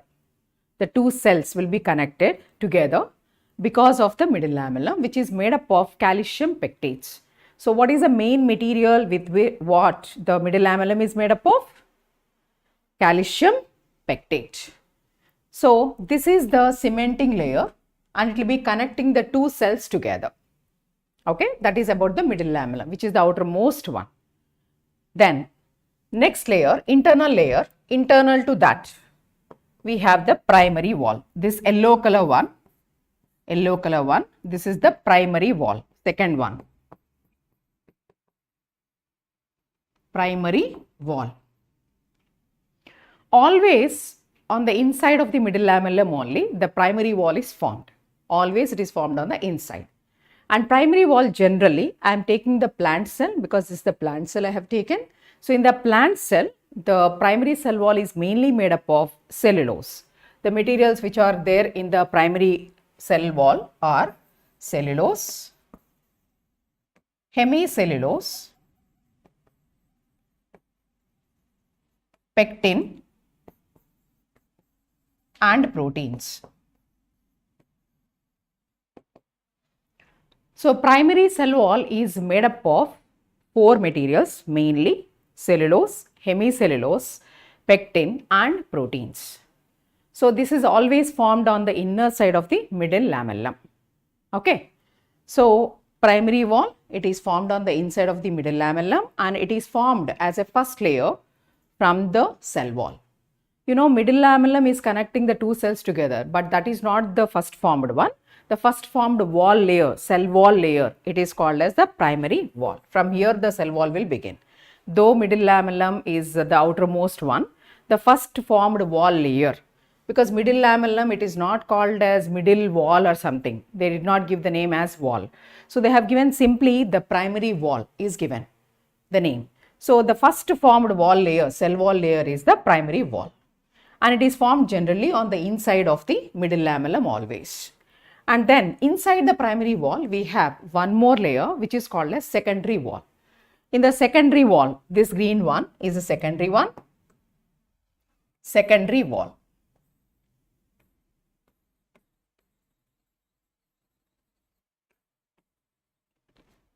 In this you can see this one is a secondary wall, okay, and this boundary edge, this is the primary wall, this is the primary, whereas this blue one is a secondary, and the gap present between them is the middle lamellum. So secondary wall is formed on the inside or outside of the middle lamellum? Middle lamellum, to the middle lamellum, secondary wall, is it formed on the inside or on the outside? Yeah, can you answer to me? Is it formed on the inside or outside? Very good, Sairaj. It is formed on the inside. Always the secondary wall is formed on the inside of the middle lamellum, particularly on the inside of the primary wall. Yes, very good. So first middle lamellum, then primary wall, and then secondary wall. Secondary wall is always formed on the inside of the primary wall, and it is also made up of different materials.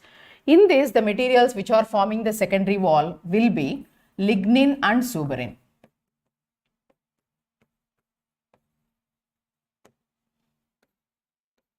So secondary wall is made up of lignin and suberin. So it is generally formed on the inside of the primary wall, and it is made up of different materials like lignin and suberin. Always on the primary wall, the secondary wall will be deposited, and the secondary wall materials are lignin and suberin. And this primary wall always will be growing until the plant cell reaches maturity. After that, the growth will be stopped for the primary wall, and on the inside of the primary wall, secondary wall will be formed in the plant cells. So this is the structure of the cell wall and the functions of the cell wall. Let us see that functions. I hope all of you understood with what materials they are formed. I am going to the next page, and here you will be answering to my questions. Okay. The functions.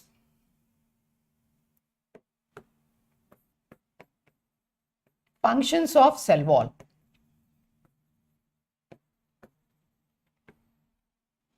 First thing, it gives protection.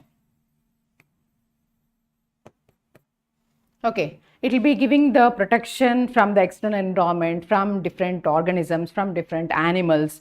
The cells are being protected by the cell wall. That is the main function. Next one, it gives definite shape to the cell. So as it is outermost boundary in the plant cell, algal cell and fungal cell, they will have a definite shape because of the cell wall. And sometimes it acts as a barrier. For the big macromolecules and all, they cannot enter through the cell wall, big ones, it acts as a barrier. But in general, the soluble substances, all of them, they can cross a cell wall, and it acts as a permeable membrane, either this or this, depending on the molecular size.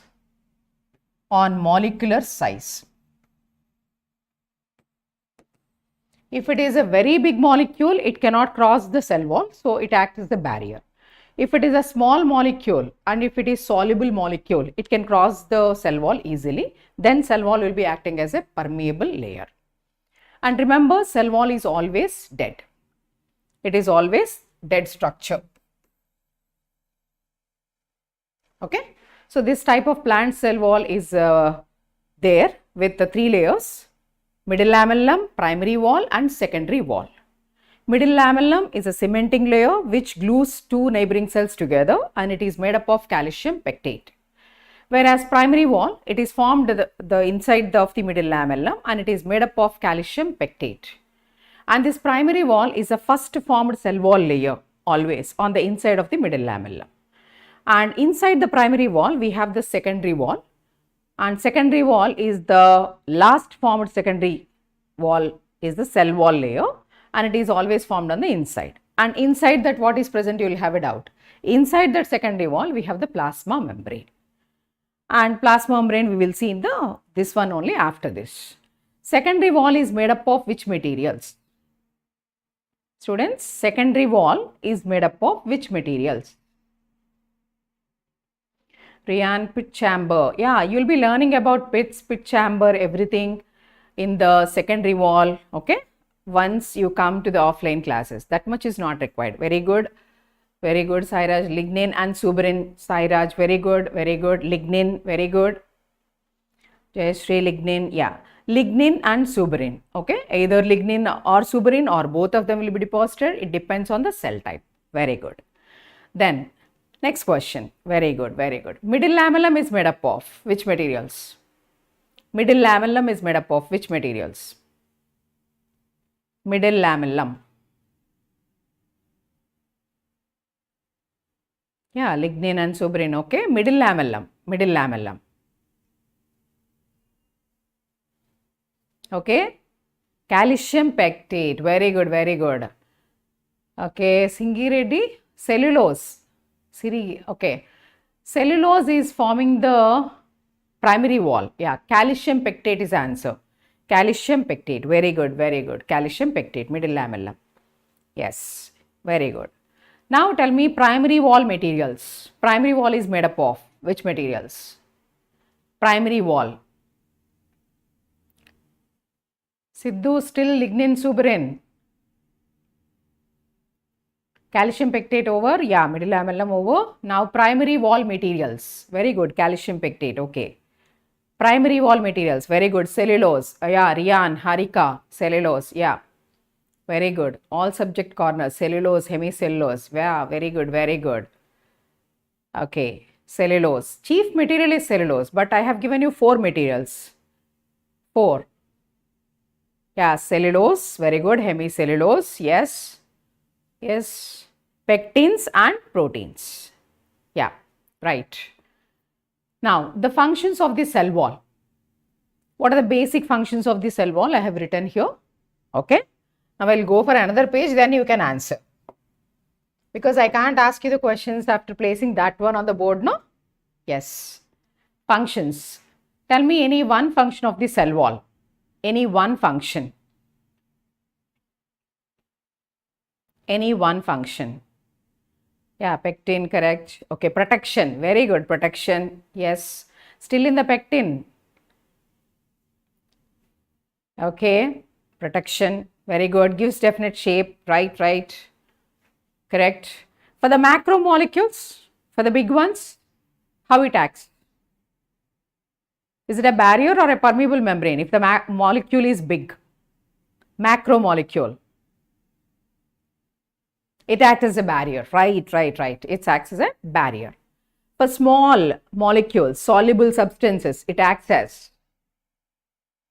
For the big molecules, barrier. For the small molecules, soluble substances, yes, permeable. Yes, very good, permeable membrane. So now I came to know that you understood the cell wall. Okay, last question about cell wall. Cell wall is present in which cells? I have given you 4 cells there and I have told you that these cells are having the cell wall. Yes, Rian, permeable, yes, permeable. Okay, over plant cells, yes, Sairaj, very good, plant cells. Plant, Rohit, right. Vashwant, yes.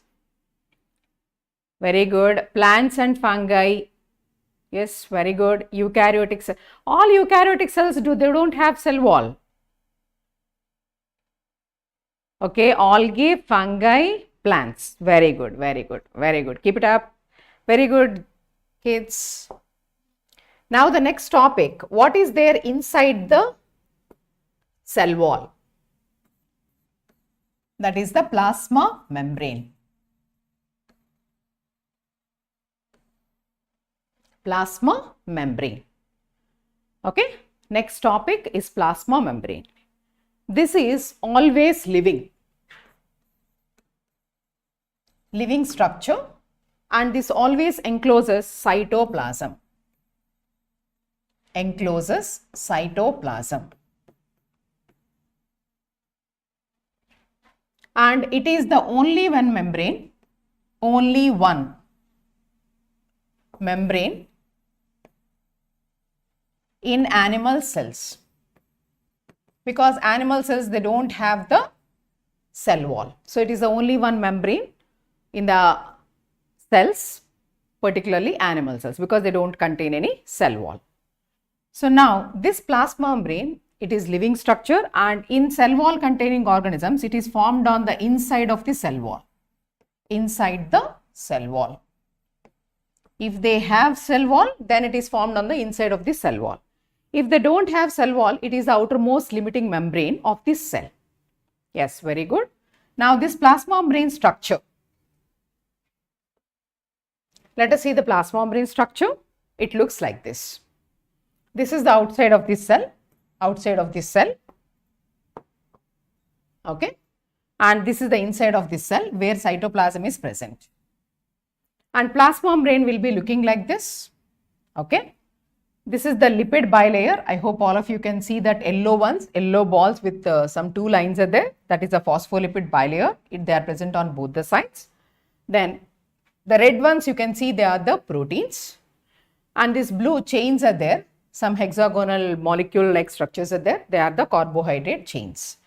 And this lipid bilayer, it is made up of phospholipids. And these red ones are the proteins. And this protein, which is having a gap in between, that is called as transport protein. And these blue ones are the carbohydrate chains. So all of you go through the diagram and try to observe the paths. Okay, after this I'll be asking a small question so that you can answer that. All of you just go through the diagram. Okay. Have you seen? Ready for the question? Yes, very good. Now, plasma membrane is made up of which materials? Which molecules? Which molecules or which materials are making the plasma membrane? You can see in this structure only, the names are given with what they are made up of. Very good. Lipid, Sairaj, lipid, very good. Protein, very good. Very good. Protein, lipids, very good. Yes, lipids, very good. Carbohydrates, proteins, yes, very good. So now let us concentrate on this point that I will show you the diagram afterwards.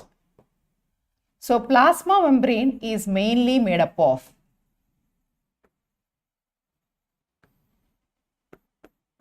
three things are there mainly in this. The first materials with what the plasma membrane is made up of is lipids. That first material is lipid. Then the next materials are proteins. Okay, lipids, proteins, and then carbohydrates. I hope all of you have seen these names in the diagram, right? So plasma membrane is mainly made up of three materials or three molecules. They are lipids, proteins, and carbohydrates. So first one, lipids. Lipids are like oils, fats, like that. So in that lipids category also, you have a particular name of a lipid which is called as phospholipids.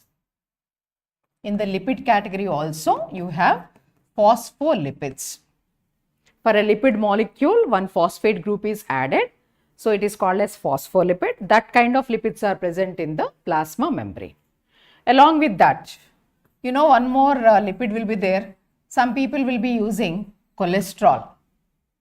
Okay, cholesterol term is used in Telugu. Okay, like kovu, something like that. Okay, so cholesterol. So that cholesterol is also one kind of lipid.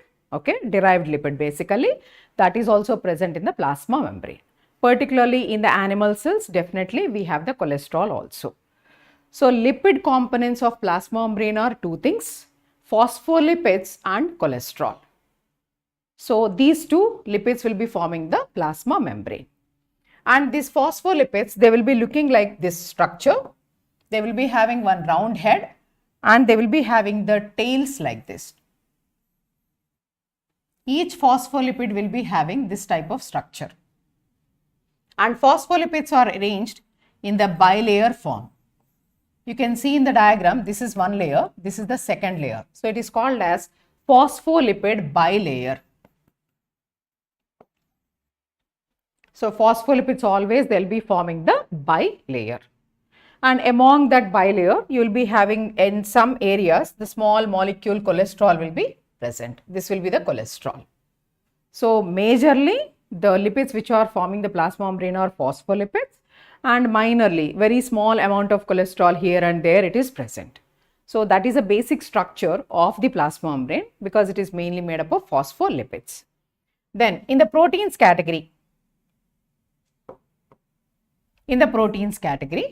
we have different types of proteins here, and the type of proteins which are present here, they are integral proteins and peripheral proteins.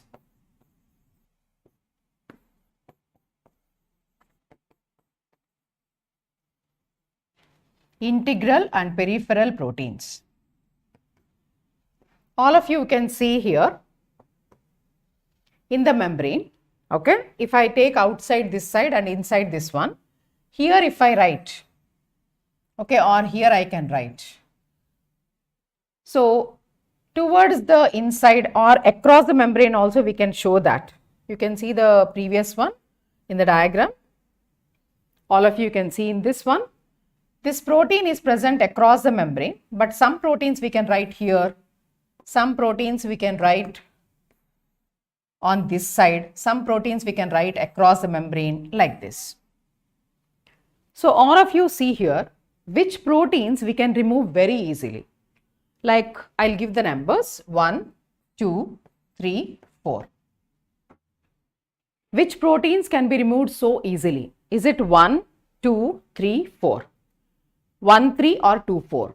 Which ones we can remove it easily? Anyone? 1, very good. 1 and 3. 1 and 3, very good, very good. So 1 and 3, these two, which are easy for removing, easy of removal, okay?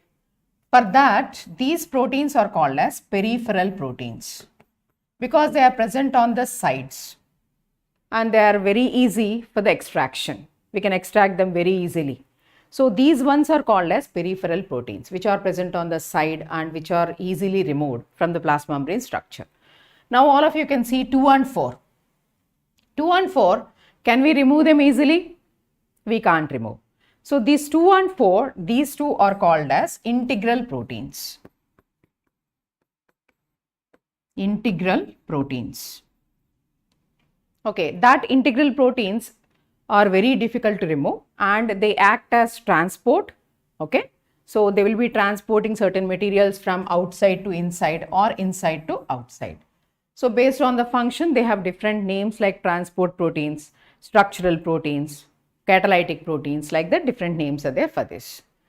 So we have basically two types of proteins, peripheral proteins and integral proteins. Peripheral proteins are present on the sides of the membrane. They are not embedded in the membrane and they are very easy to remove. Whereas the proteins which are embedded in the membrane, okay, or across the membrane they are present, they are very difficult to remove and these proteins are called as integral proteins. So these two will be forming the proteins part, integral proteins and peripheral proteins. Peripheral proteins very easy to remove, integral proteins are very difficult to remove. The next category, carbohydrates. In the carbohydrates, you can see here carbohydrate chains. Can you all see this carbohydrate chains? Blue color ones are given like this. These are the carbohydrate chains. These carbohydrate chains can be added to the phospholipids or they can be added to the proteins. If you add the carbohydrate chain to the lipid, it will form the glycolipid. If you add that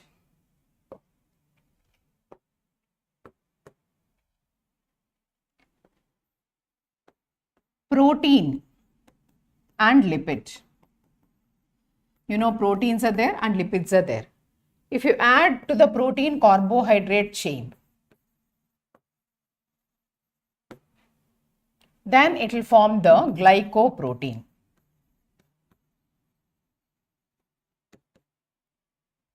For the lipid, if you add the carbohydrate, it will be forming the glycolipid. So carbohydrate portion, always it will be there in the form of glycolipids and glycoproteins. And these glycolipids and glycoproteins are always present on the outer side of the membrane only. Always. They are never present on the inner side. They are present always on the outer side of the membrane. And they act as pathogen recognition centers. Pathogen recognition centers. They can identify the pathogen and they allow the entry of the pathogen, and these are the functions of the glycoproteins and glycolipids. So you can see in this, carbohydrate chain is attached to this protein. Carbohydrate chain is attached to the phospholipid bilayer, only on the outer side. You can see this is the outer side, only blue chains are given on the outer side, never on the inside. So always carbohydrate chains are present on the outer side only, never on the inside, because this will allow the entry of the pathogens through them. They allow the entry of the pathogens through them.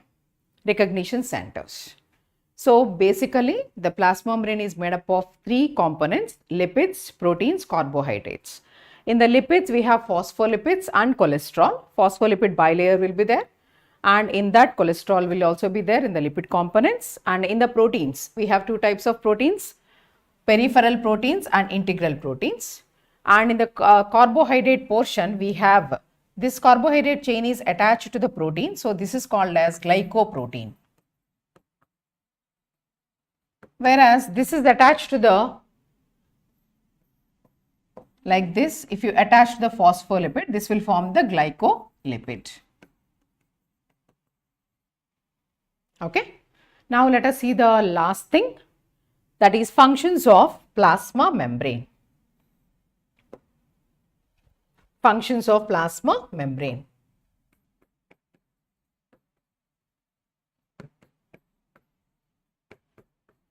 It is concerned with cell growth.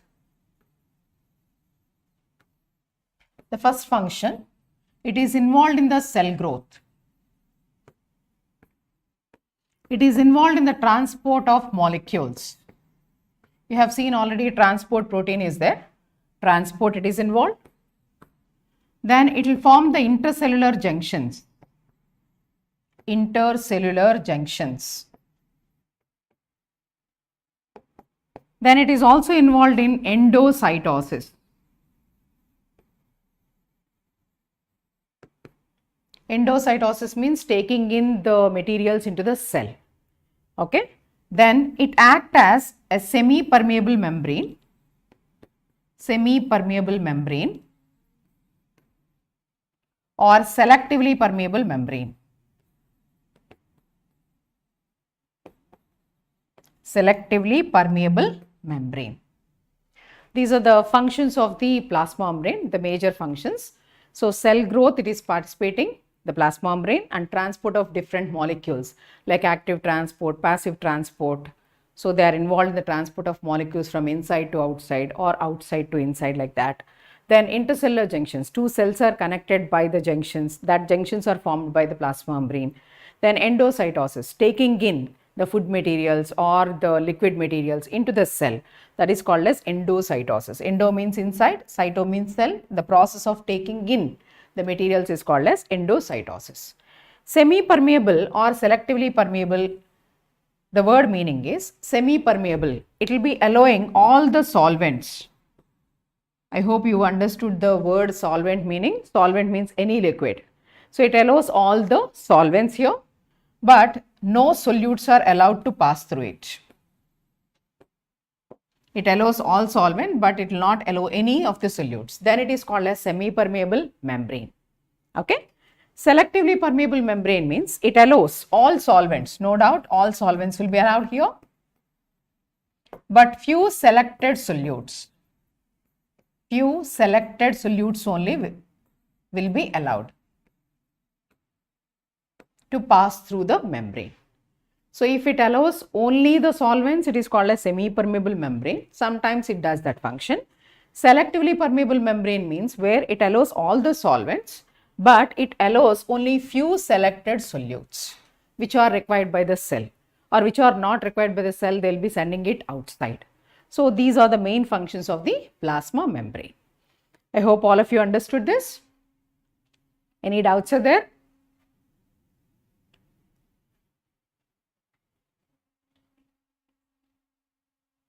Yeah, tell me if you have any doubts. Today's topics what we covered are cell wall, then plasma membrane, right? So will you be telling me the answer for one question? Yes, yes, yes. Yes, very good, very good. Can I ask you one question? One small question. What is the outermost limiting membrane in animal cells? Cell wall or plasma membrane? Cell wall or plasma membrane? Outermost limiting membrane in animal cells. Very good, very good. Cell membrane. Yes, yes, part 2, very good. Chakri, very good. Plasma membrane, very good. Very good. Good. If it is the plant cell, what is the outermost layer? If it is a plant cell, is it plasma membrane or cell wall? Cell wall, Sairaj, very good. Cell wall, very good. Very good. In the plant cell wall is outermost layer. In the animal cell, very good, cell membrane. So I want all of you to read these topics, okay, cell wall and cell membrane, including the prokaryotic cell, and we'll continue ahead tomorrow with another cell organelles topic. I hope all of you understood. Yes. Yes, thank you. Thank you, students. Tomorrow, let us meet for the next topic, cell organelles. Thank you.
Hello everyone.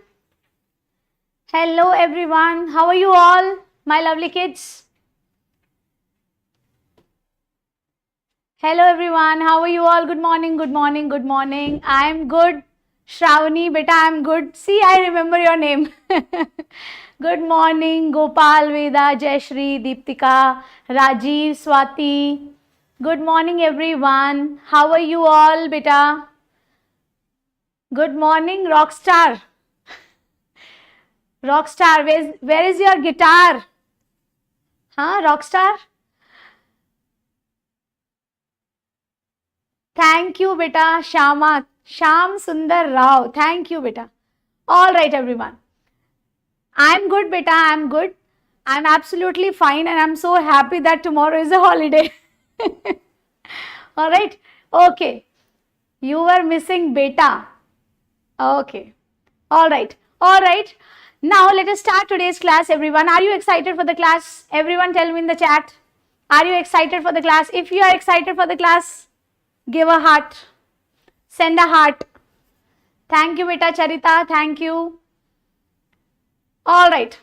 All right. I hope you all are excited for the class. So now, today we will be talking about AIDS. AIDS is a disease which is not curable, beta. Which is not curable. Okay. So many hearts have come. So let me just start. Okay. Let me start the class. So we are going to study the another disease today. Yesterday we have studied cancer and you know that cancer is the major cause of death. Today we are going to understand about AIDS. Okay, AIDS. So can anybody tell? Yes, everyone tell me in the chat section the full form of AIDS. Thank you, Madhavi beta. Thank you so much. All right, full form of AIDS. Tell me the full form of AIDS. AIDS. Everyone in the chat section. Be active. Be active in, giving answers. All right. Acquired immunodeficiency syndrome. Yes. Yes. Absolutely correct. Acquired immunodeficiency syndrome. Acquired immunodeficiency syndrome. So let us first of all understand, beta, the meaning of this acquired immunodeficiency syndrome. The meaning of acquired means it is not present by birth. The meaning of acquired means it is not present by birth. It is acquired after birth. Okay, then you will tell me, ma'am, we have heard that if there is a HIV infected mother, the fetus can get the infection. So at that time though it will be by birth, hai na? Yes or no? Yes or no? Rockstar, thank you, beta. So now, when we say acquired, we mean to say that it is not genetic. We mean to say that it is acquired after birth. It is not a genetic disease. Genetic disease are the diseases which occur by birth because they are present in the genes, beta. Alright, thank you, Neela. Let's concentrate on the topic, everyone. Let's concentrate. When I ask questions, then only you tell me the answers, okay? Concentrate on the topic. First, we'll discuss the topic and then we'll talk about anything else, okay? So, acquired. Acquired means it is acquired after birth. It occurs after birth. Alright? If it is occurring, if it is coming from mother to fetus also, then also it is acquired. At that time, the fetus is acquiring it from the mother, but not through the genes. Okay, are you understanding this? Are you understanding this point? Coming to the next point, immunodeficiency. Immuno means immune system. Beta, immuno means immune system. And that is why I have already talked about immune system.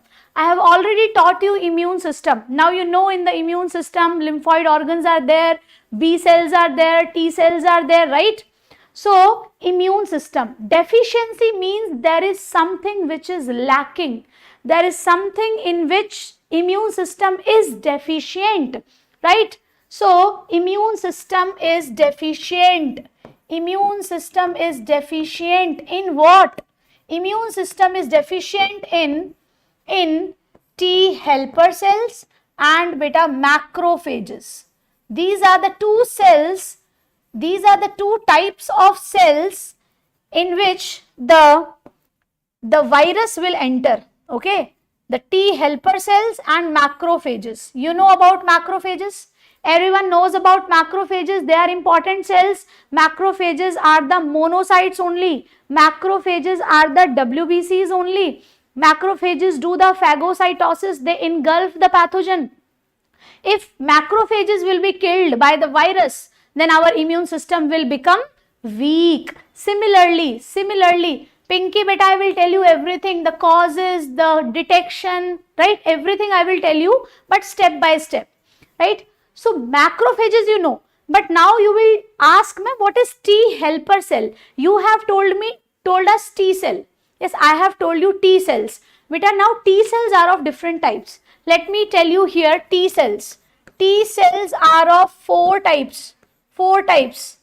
Helper T cells, helper T cells, killer T cells, killer or cytotoxic T cells, right? Then regulatory or suppressor T cells, regulatory T cells, and then beta we have memory T cells. So we have four types of T cells, everyone. Don't talk among yourselves. Focus on the lecture. Okay. We have four types of T cells, beta. Four types of T cells. But the helper T cells are very, very important cells. Helper T cells will help the B cells also for the production of antibodies. I have told you B cells. I have told you that B cells will produce antibodies. Yes or no? B cells, B lymphocytes, they produce what? They produce beta antibodies. ABs means antibodies. So helper T lymphocytes will help the B lymphocytes in production of the antibodies. Okay, that's why their name is helper T cells. These helper T cells, they help B cells. So, and also the helper T cells also help the other T cells. So helper T cells are very, very important cells. Okay. Now when helper T cells are decreased in the body, whenever there is an AIDS infection, in the AIDS disease, helper T lymphocytes decreases very much. So both the immunities will be compromised. The humoral immunity is provided by antibodies, but helper T lymphocytes are decreased. So then B lymphocytes will not be able to produce antibodies. So antibodies will also be decreased. And the T lymphocytes provide cellular immunity, cell-mediated immunity. So both the types of immunities, antibody-mediated immunity and cell-mediated immunity, both the types of immunities will be compromised and the person will become very weak. Alright. So immune system is deficient in T helper cells and macrophages. T helper cells and macrophages. Now, syndrome means what? Syndrome means with a group of symptoms. That means in this disease, beta, so many symptoms will come, right? Because AIDS is a disease in which other diseases will also occur. I will tell you opportunistic infections. I will tell you what is the meaning of opportunistic infections. Opportunity means whenever you are getting an opportunity, you are utilizing it. Yes or no? For example, now you are getting the opportunity to, attend the STAR program, to get interacted with your teachers before even coming to the campus, you are getting the opportunity. So some of you are utilizing the opportunity very well. Yes, some of you are utilizing the opportunity very well, but some of you are wasting the opportunity, beta. Some of you are only coming here to ask the Instagram IDs of each other, and people are giving also here. Yes, Instagram will not teach you anything. Okay, Instagram is just a waste of time for you people. I also use Instagram. Okay, I also use Instagram, but For you, this time is very, very crucial. This is the class time. Why you are talking about Instagram IDs? This is the class time, beta. Later on, you can ask whenever you get any chance. But utilize this opportunity. So, whenever there is a AIDS infected person, in that AIDS infected person or HIV infected person, opportunistic infections will occur. That means the pathogens will get the opportunity to do the disease. The pathogens will see, okay, this is a AIDS infected person, this is a HIV infected person, so its immune system is very weak. So now we can attack. So pathogens will get the opportunity to, cause the disease. Otherwise, when our immune system is very strong, if our immune system is very strong, our immune system can fight with the pathogens. So pathogens will not be able to cause the disease. But in case of the AIDS patient, in case of the HIV infected person, immune system is weak. When immune system is weak, then the pathogens will get the opportunity to cause the different diseases. There are some pathogens, there are some pathogens which can never cause the disease to us because our immune system is strong. But in a HIV infected person, they are also causing the disease. They are getting the opportunity, and that is why they are not losing that opportunity. They are utilizing that opportunity and they are causing the opportunistic infections. So I hope you are understanding opportunistic infections. What is the meaning of opportunistic infections? Opportunistic infections occurs in a HIV infected person. Beta, HIV is the virus. Movie plus, HIV is the virus. AIDS is the name of the disease. HIV is causing AIDS. Okay everyone, what is the difference between HIV and AIDS?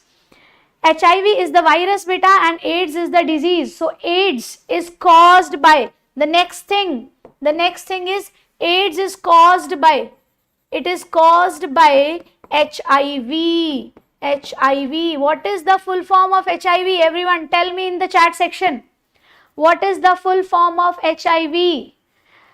Beta Shravani, there is a difference between AIDS person and anemic person. Anemic person means the RBCs are decreased. AIDS person means that this immunodeficiency is there. Okay, so tell me, Balu, it is not human immunovirus, beta. That is the mistake you people will do. It is not human immunovirus. Everyone, it is the human immunodeficiency virus. It is the human immunodeficiency virus. That is why it is causing the deficiency of immune system.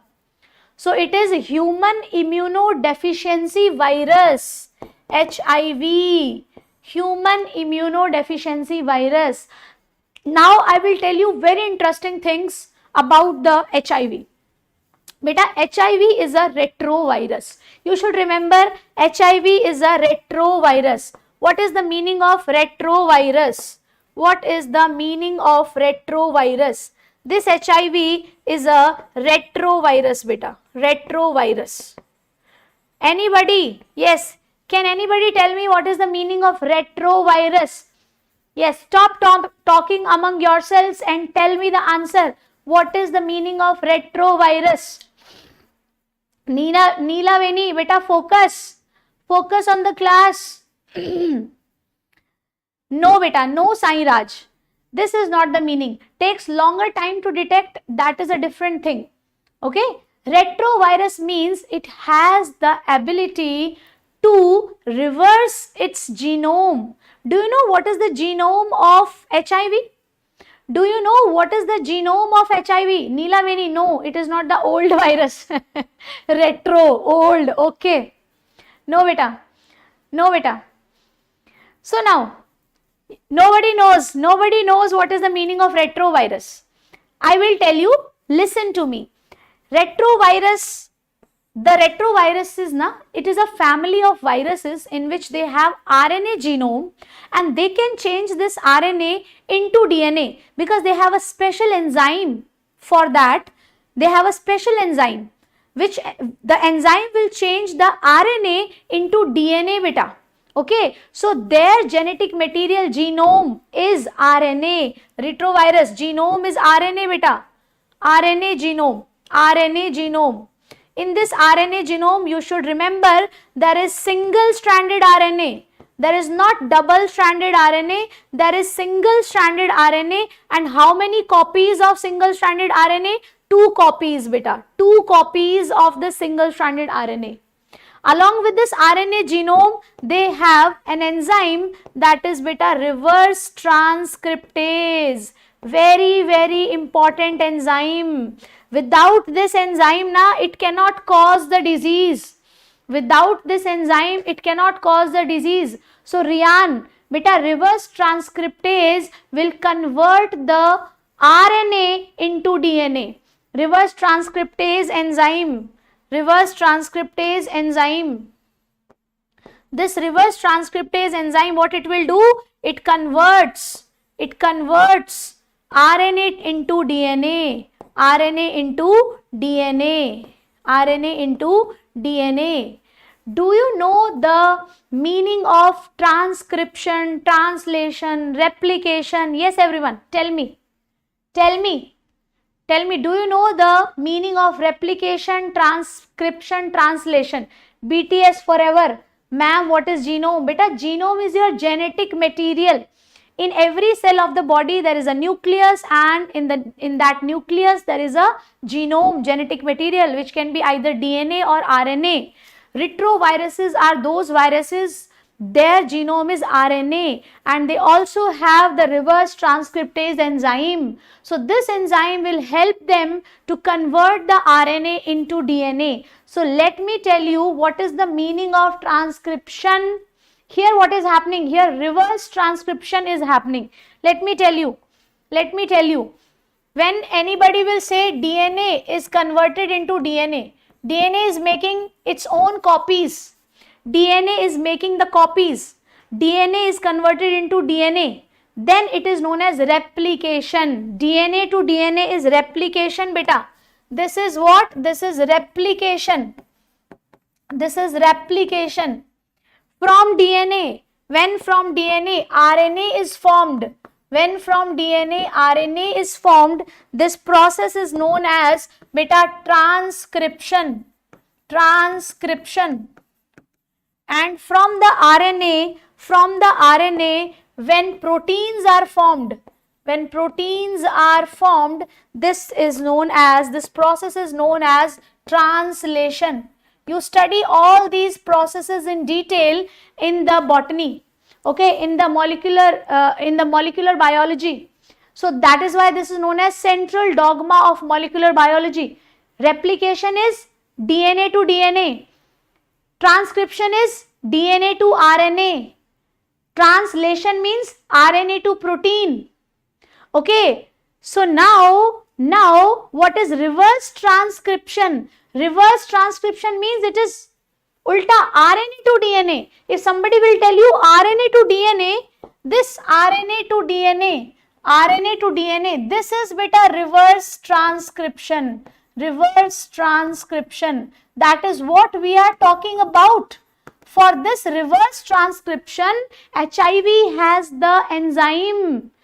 HIV, human immunodeficiency virus, has the enzyme. That enzyme is reverse transcriptase. This reverse transcriptase will do reverse transcription. From RNA, it will convert the RNA to DNA. So it can convert its RNA into DNA. Yes or no? Now, have you understood? Have you understood reverse transcription and reverse transcriptase? So reverse transcriptase is helping in the reverse transcription. Yes, everyone, tell me in the chat section. Have you understood RNA to DNA? RNA to, not beta, Neelaveni, it is not reverse replication. There is nothing called reverse replication. There is nothing called reverse replication. Okay. All right. Many of you have understood. Okay, yes. Now let us continue. I was telling you that HIV is a retrovirus. HIV is a retrovirus. Now I will draw the HIV and I will show you what is present, what is the structure of HIV. Okay, and one more important thing I can tell you that is also given in NCERT. This HIV is a lentivirus.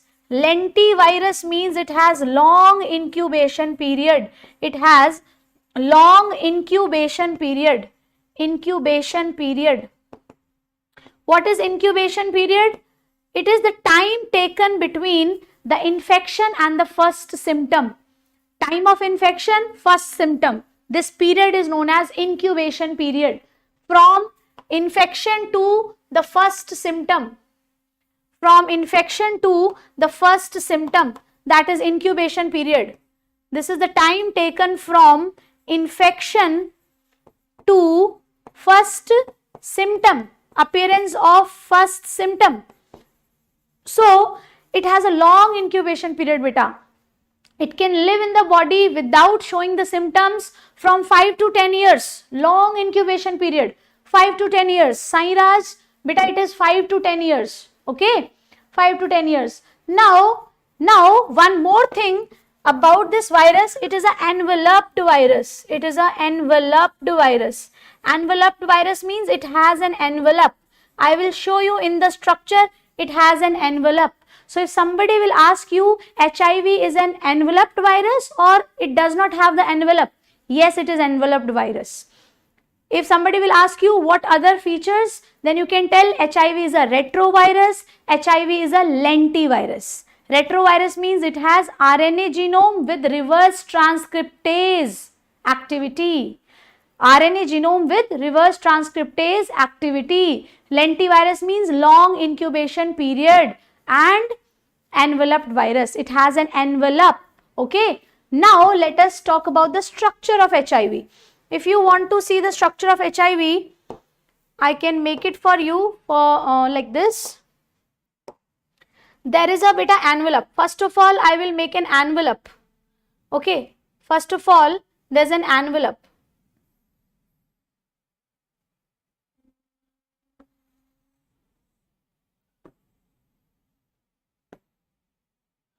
This is the envelope, beta.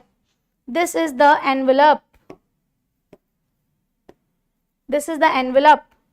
In this envelope, some glycoproteins are there. In this envelope, some glycoproteins are there, beta. Some glycoproteins are there. Like this. Some glycoproteins are there in this envelope. This is the envelope. And in this envelope, some glycoproteins are there. Glycoproteins are those proteins which have carbohydrate and protein. So, these are the glycoproteins. Okay, this is the envelope. In this envelope, what I am making is the glycoproteins. I am making some of the glycoproteins. Okay, glycoproteins. Now, there are two protein coats, beta. Inside, you will see two protein coats.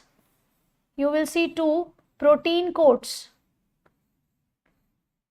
So, I am making two protein coats here.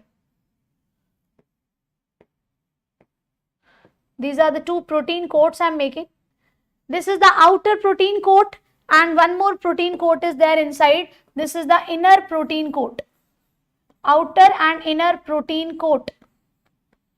Protein coat is there. Alright. Then there is inside you will see the two copies of single stranded RNA. This is one single stranded RNA and this is another single stranded RNA. So, how many copies, everyone? How many copies of the RNA? How many copies of RNA? Two copies. This is a single stranded RNA or double stranded RNA? Single stranded RNA, right? Then along with this single stranded RNA, there is a reverse transcriptase. So, let me make a reverse transcriptase here. This is the reverse transcriptase I have made. Reverse transcriptase. And then two more enzymes are also there. One is this enzyme which is known as protease and one is another enzyme which is known as which is known as integrase. Integrase. So let me label everything now. Let me now label everything. Beta, this is the envelope. This is the envelope. In this envelope, there are glycoproteins. This is glycoprotein 120 and this is glycoprotein 41. These are the two glycoproteins. The 120 and 41 is telling the molecular weight. It is 120 kilodalton and 41 kilodalton. So these two are the glycoproteins. GP stands for glycoproteins. GP stands for glycoproteins. Then there are two protein coats, beta. This is one protein coat. This is another protein coat. Alright. So this protein coat is the outer one and this protein coat is the inner one. Outer protein coat and inner protein coat. Alright. So they can be called as P17 and this is P24. This is also telling you the molecular weight of the protein. Okay. So you can see envelope and then you can see the protein coats. Then you can see the two copies of single stranded RNA. This is the RNA. This is the RNA. This is the single stranded RNA. Then you can see the reverse transcriptase enzyme. What is this? This is reverse transcriptase. This is reverse transcriptase. And then you can see two more enzymes. This can be, we can label it integrase. Very important, integrase. This integrase will help, this integrase helps in integration of viral DNA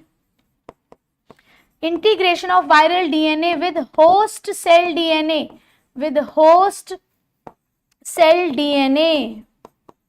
I will tell you how it will infect the cell. Okay, I will tell you how it will infect the cell. Now there is another enzyme which you can see here, that is beta, this enzyme is protease. Protease will cleave the protein to convert it into the functional peptide.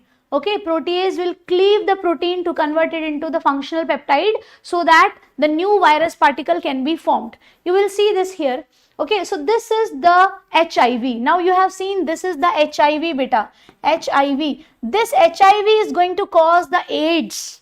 This HIV only is going to cause the AIDS. So when it comes into the body, it infects which cells? It infects two cells beta. One is macrophage and one is T helper cells. Okay, so it will go into the macrophages and then it will start making its copies, so many copies. That is why we say macrophages are the HIV factory. Macrophages. If somebody will ask you the question that which cell acts as the HIV factory? So yes, everyone, tell me in the chat section. HIV factory is which cell? Macrophage. The same it is doing into the T helper cells also. But in NCERT it is written HIV factory for macrophages beta. So you have to remember macrophages. Macrophages is the HIV, act as HIV factory. Alright, Afia, thank you beta, thank you. Now everyone, yes, macrophages are the HIV factory. Yes everyone, correct. Macrophages act as the HIV factory. Very important question. Now I will tell you how it is infecting the cell. So in the NCERT there is a very beautiful diagram which will explain you very well how the HIV is entering into the cell and then how it is making so many virus particles. Okay, see this HIV, this is one virus which will enter into the cell and it will make so many viruses. So let us see how it is making so many viruses beta. So everyone, please focus on the lecture, everyone. Alright, so let us see this. This is the NCERT figure. This is the NCERT figure. I hope it is clear to you. Okay, Now you can see the retrovirus. Can you see the retrovirus here, beta? Can you see the retrovirus? Everyone tell me. Can you see the retrovirus? Everyone tell me, can you see the retrovirus? Okay. Now this is the animal cell, beta. This is the animal cell. This is the animal cell. So I have told you this cell. I have told you that this cell, this animal cell will be either the T helper cell or it can be macrophage. Yes or no, everyone? It can be either T helper cell or it can be macrophage. This is the animal cell. Alright, everyone? Yes. Now see, this retrovirus is coming and fusing with the animal cell. This is the first step. This is the first step. What we are seeing? We are seeing the mechanism. We are seeing the mechanism, or you can write we are seeing the mode of infection. We are seeing the mode of infection. Mode of infection. So what is the first step? You can see first step is fusion, or you can say it is the attachment. Attachment. You can see that here there is the attachment of virus to the animal cell plasma membrane. Everyone, yes or no? Animal cell plasma membrane. The virus is getting attached. The virus is getting fused. Then what it will, what is going inside the cell? Can you see? This is the virus, beta. This is the virus. This is the virus. This is the virus. This is the viral RNA. So what is going inside the cell? What is going inside the cell, animal cell, T helper cell or macrophage? Yes, everyone. Viral RNA, because what is the genome? So it is what is going inside? The genome is going inside, beta. What is going inside? The genome. What is the genome? RNA is the genome. So RNA is going inside the cell. Alright? RNA is going inside the cell. Now this RNA, can you see that this RNA is getting converted into the DNA? Yes, everyone, can you see that this is converting into the DNA? So this is beta viral DNA. Viral DNA. Okay, so let us write. First is fusion or attachment. Second step is insertion of viral RNA into the cytoplasm. This is the cytoplasm, na beta? This is the cytoplasm. This is the cytoplasm. Then here there is nucleus. Here there is nucleus. This is the nucleus. This is the nucleus. This is the nucleus of the host cell. Okay. So in the cytoplasm only, what is happening? The third step is beta reverse transcription. Reverse transcription. What is happening? Reverse transcription is happening. In this reverse transcription, the viral RNA is getting converted into viral DNA. Viral DNA. Why? Because this viral DNA will get attached to the host cell DNA. And RNA cannot get attached with the DNA. DNA only can get attached with the DNA. So that is why first this virus will convert the RNA into DNA, and then the DNA will integrate with the host cell DNA.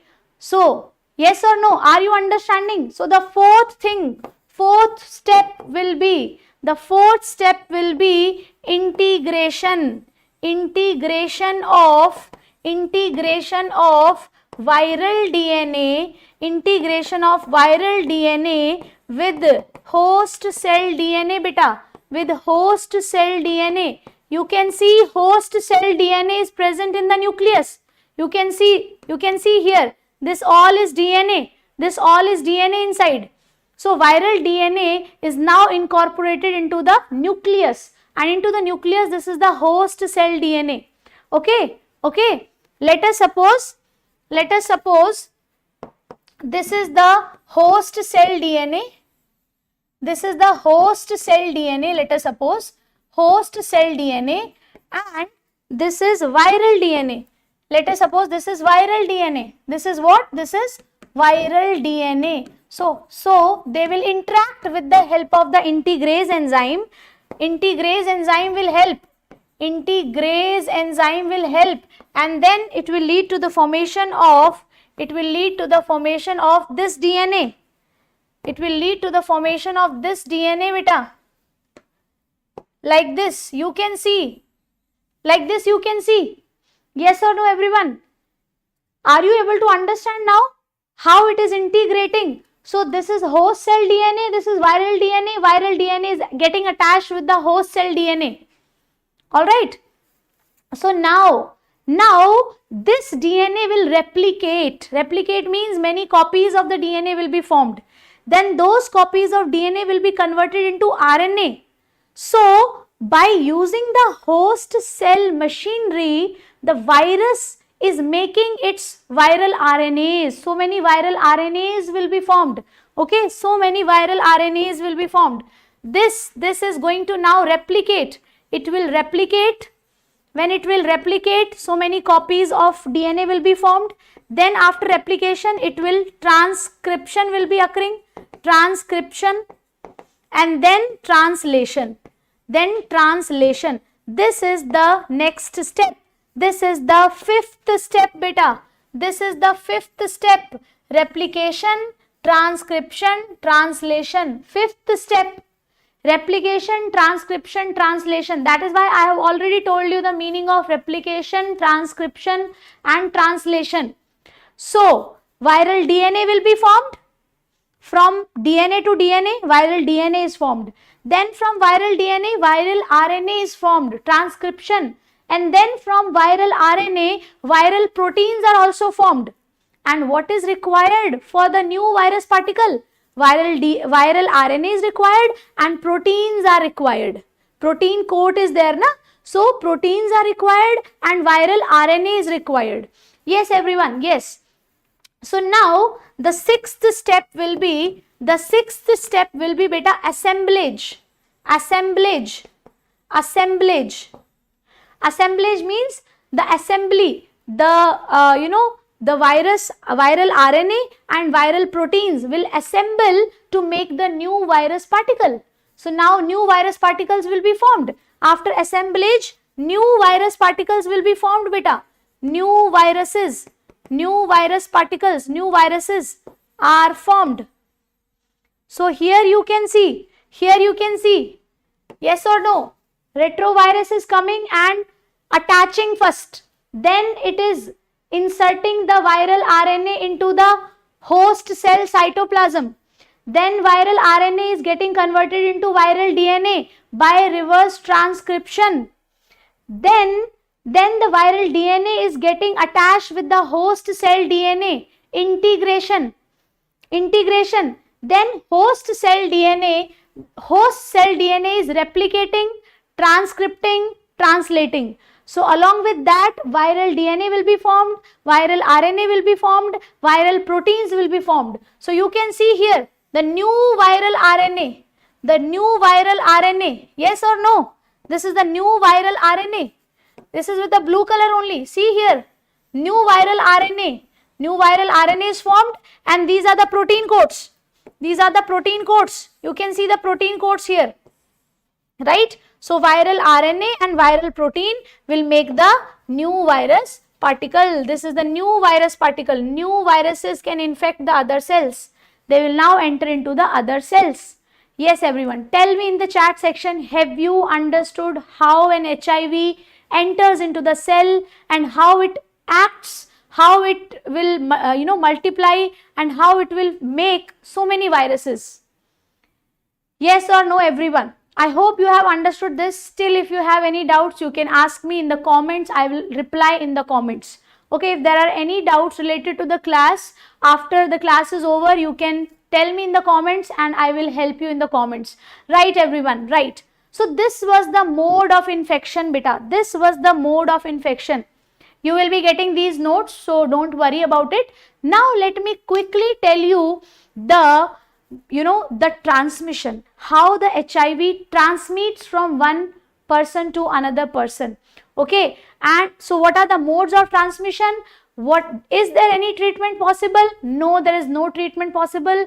And is there any like diagnostic test is there? Yes, diagnostic test is there. So I am going to quickly talk about three things. One is the mode of transmission. Yes, anybody, can you tell me? Can you help me? Can you help me with the mode of transmission, beta? If there is an infected person, how it will transmit the disease to the another person? See beta, AIDS is a communicable disease, whereas cancer is non-communicable. If you are living with a cancer person, you will not get the cancer. But if you are living with a AIDS infected person or HIV infected person, you can get the HIV infection, you can get AIDS. Why? Because Nandina, ma'am, can you explain the first step again? Beta, first step was fusion. The virus will fuse with the host cell membrane, the plasma membrane. Okay, fusion was the first step. Now everyone, mode of transmission. You must have heard that AIDS is a sexually transmitted disease. That means it transmits through the sexual contact with the infected person. The very first mode of transmission is sexual contact with infected person. Sexual contact with infected person. With infected person. Every time you use infected person, beta, sexual contact with a normal person will not cause AIDS or HIV infection. Sexual contact with infected person, that is why it is a STD, sexually transmitted disease. Then second is blood transfusion with infected person. Blood transfusion with infected person. Okay, with infected person. Then third, using infected needles. Beta, infected is very, very important. Using infected needles, surgical instruments. Okay, surgical instruments, shaving blades, etc. So if they are infected with HIV, then HIV can transmit from one person to another person. Then fourth is from infected mother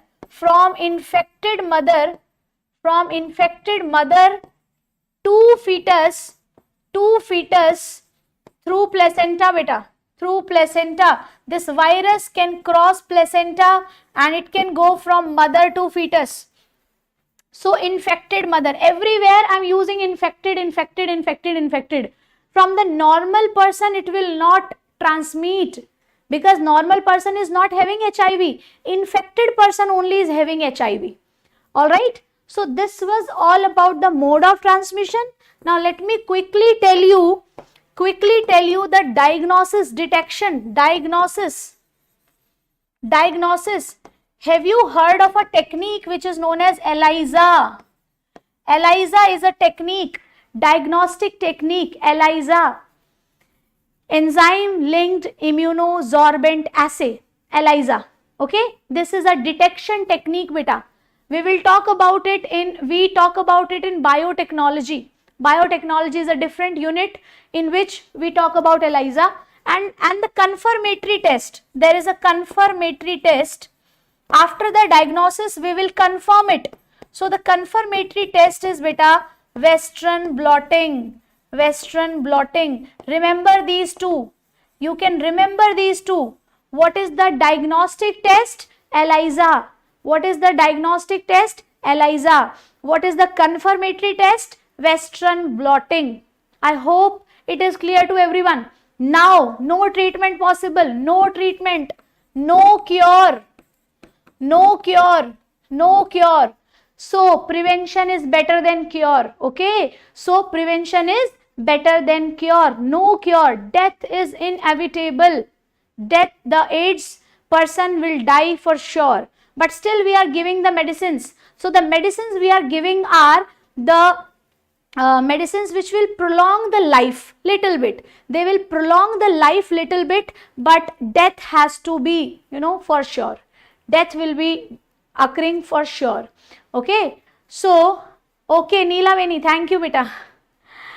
Beta, ELISA cannot prolong life, Navya. ELISA is the diagnostic test.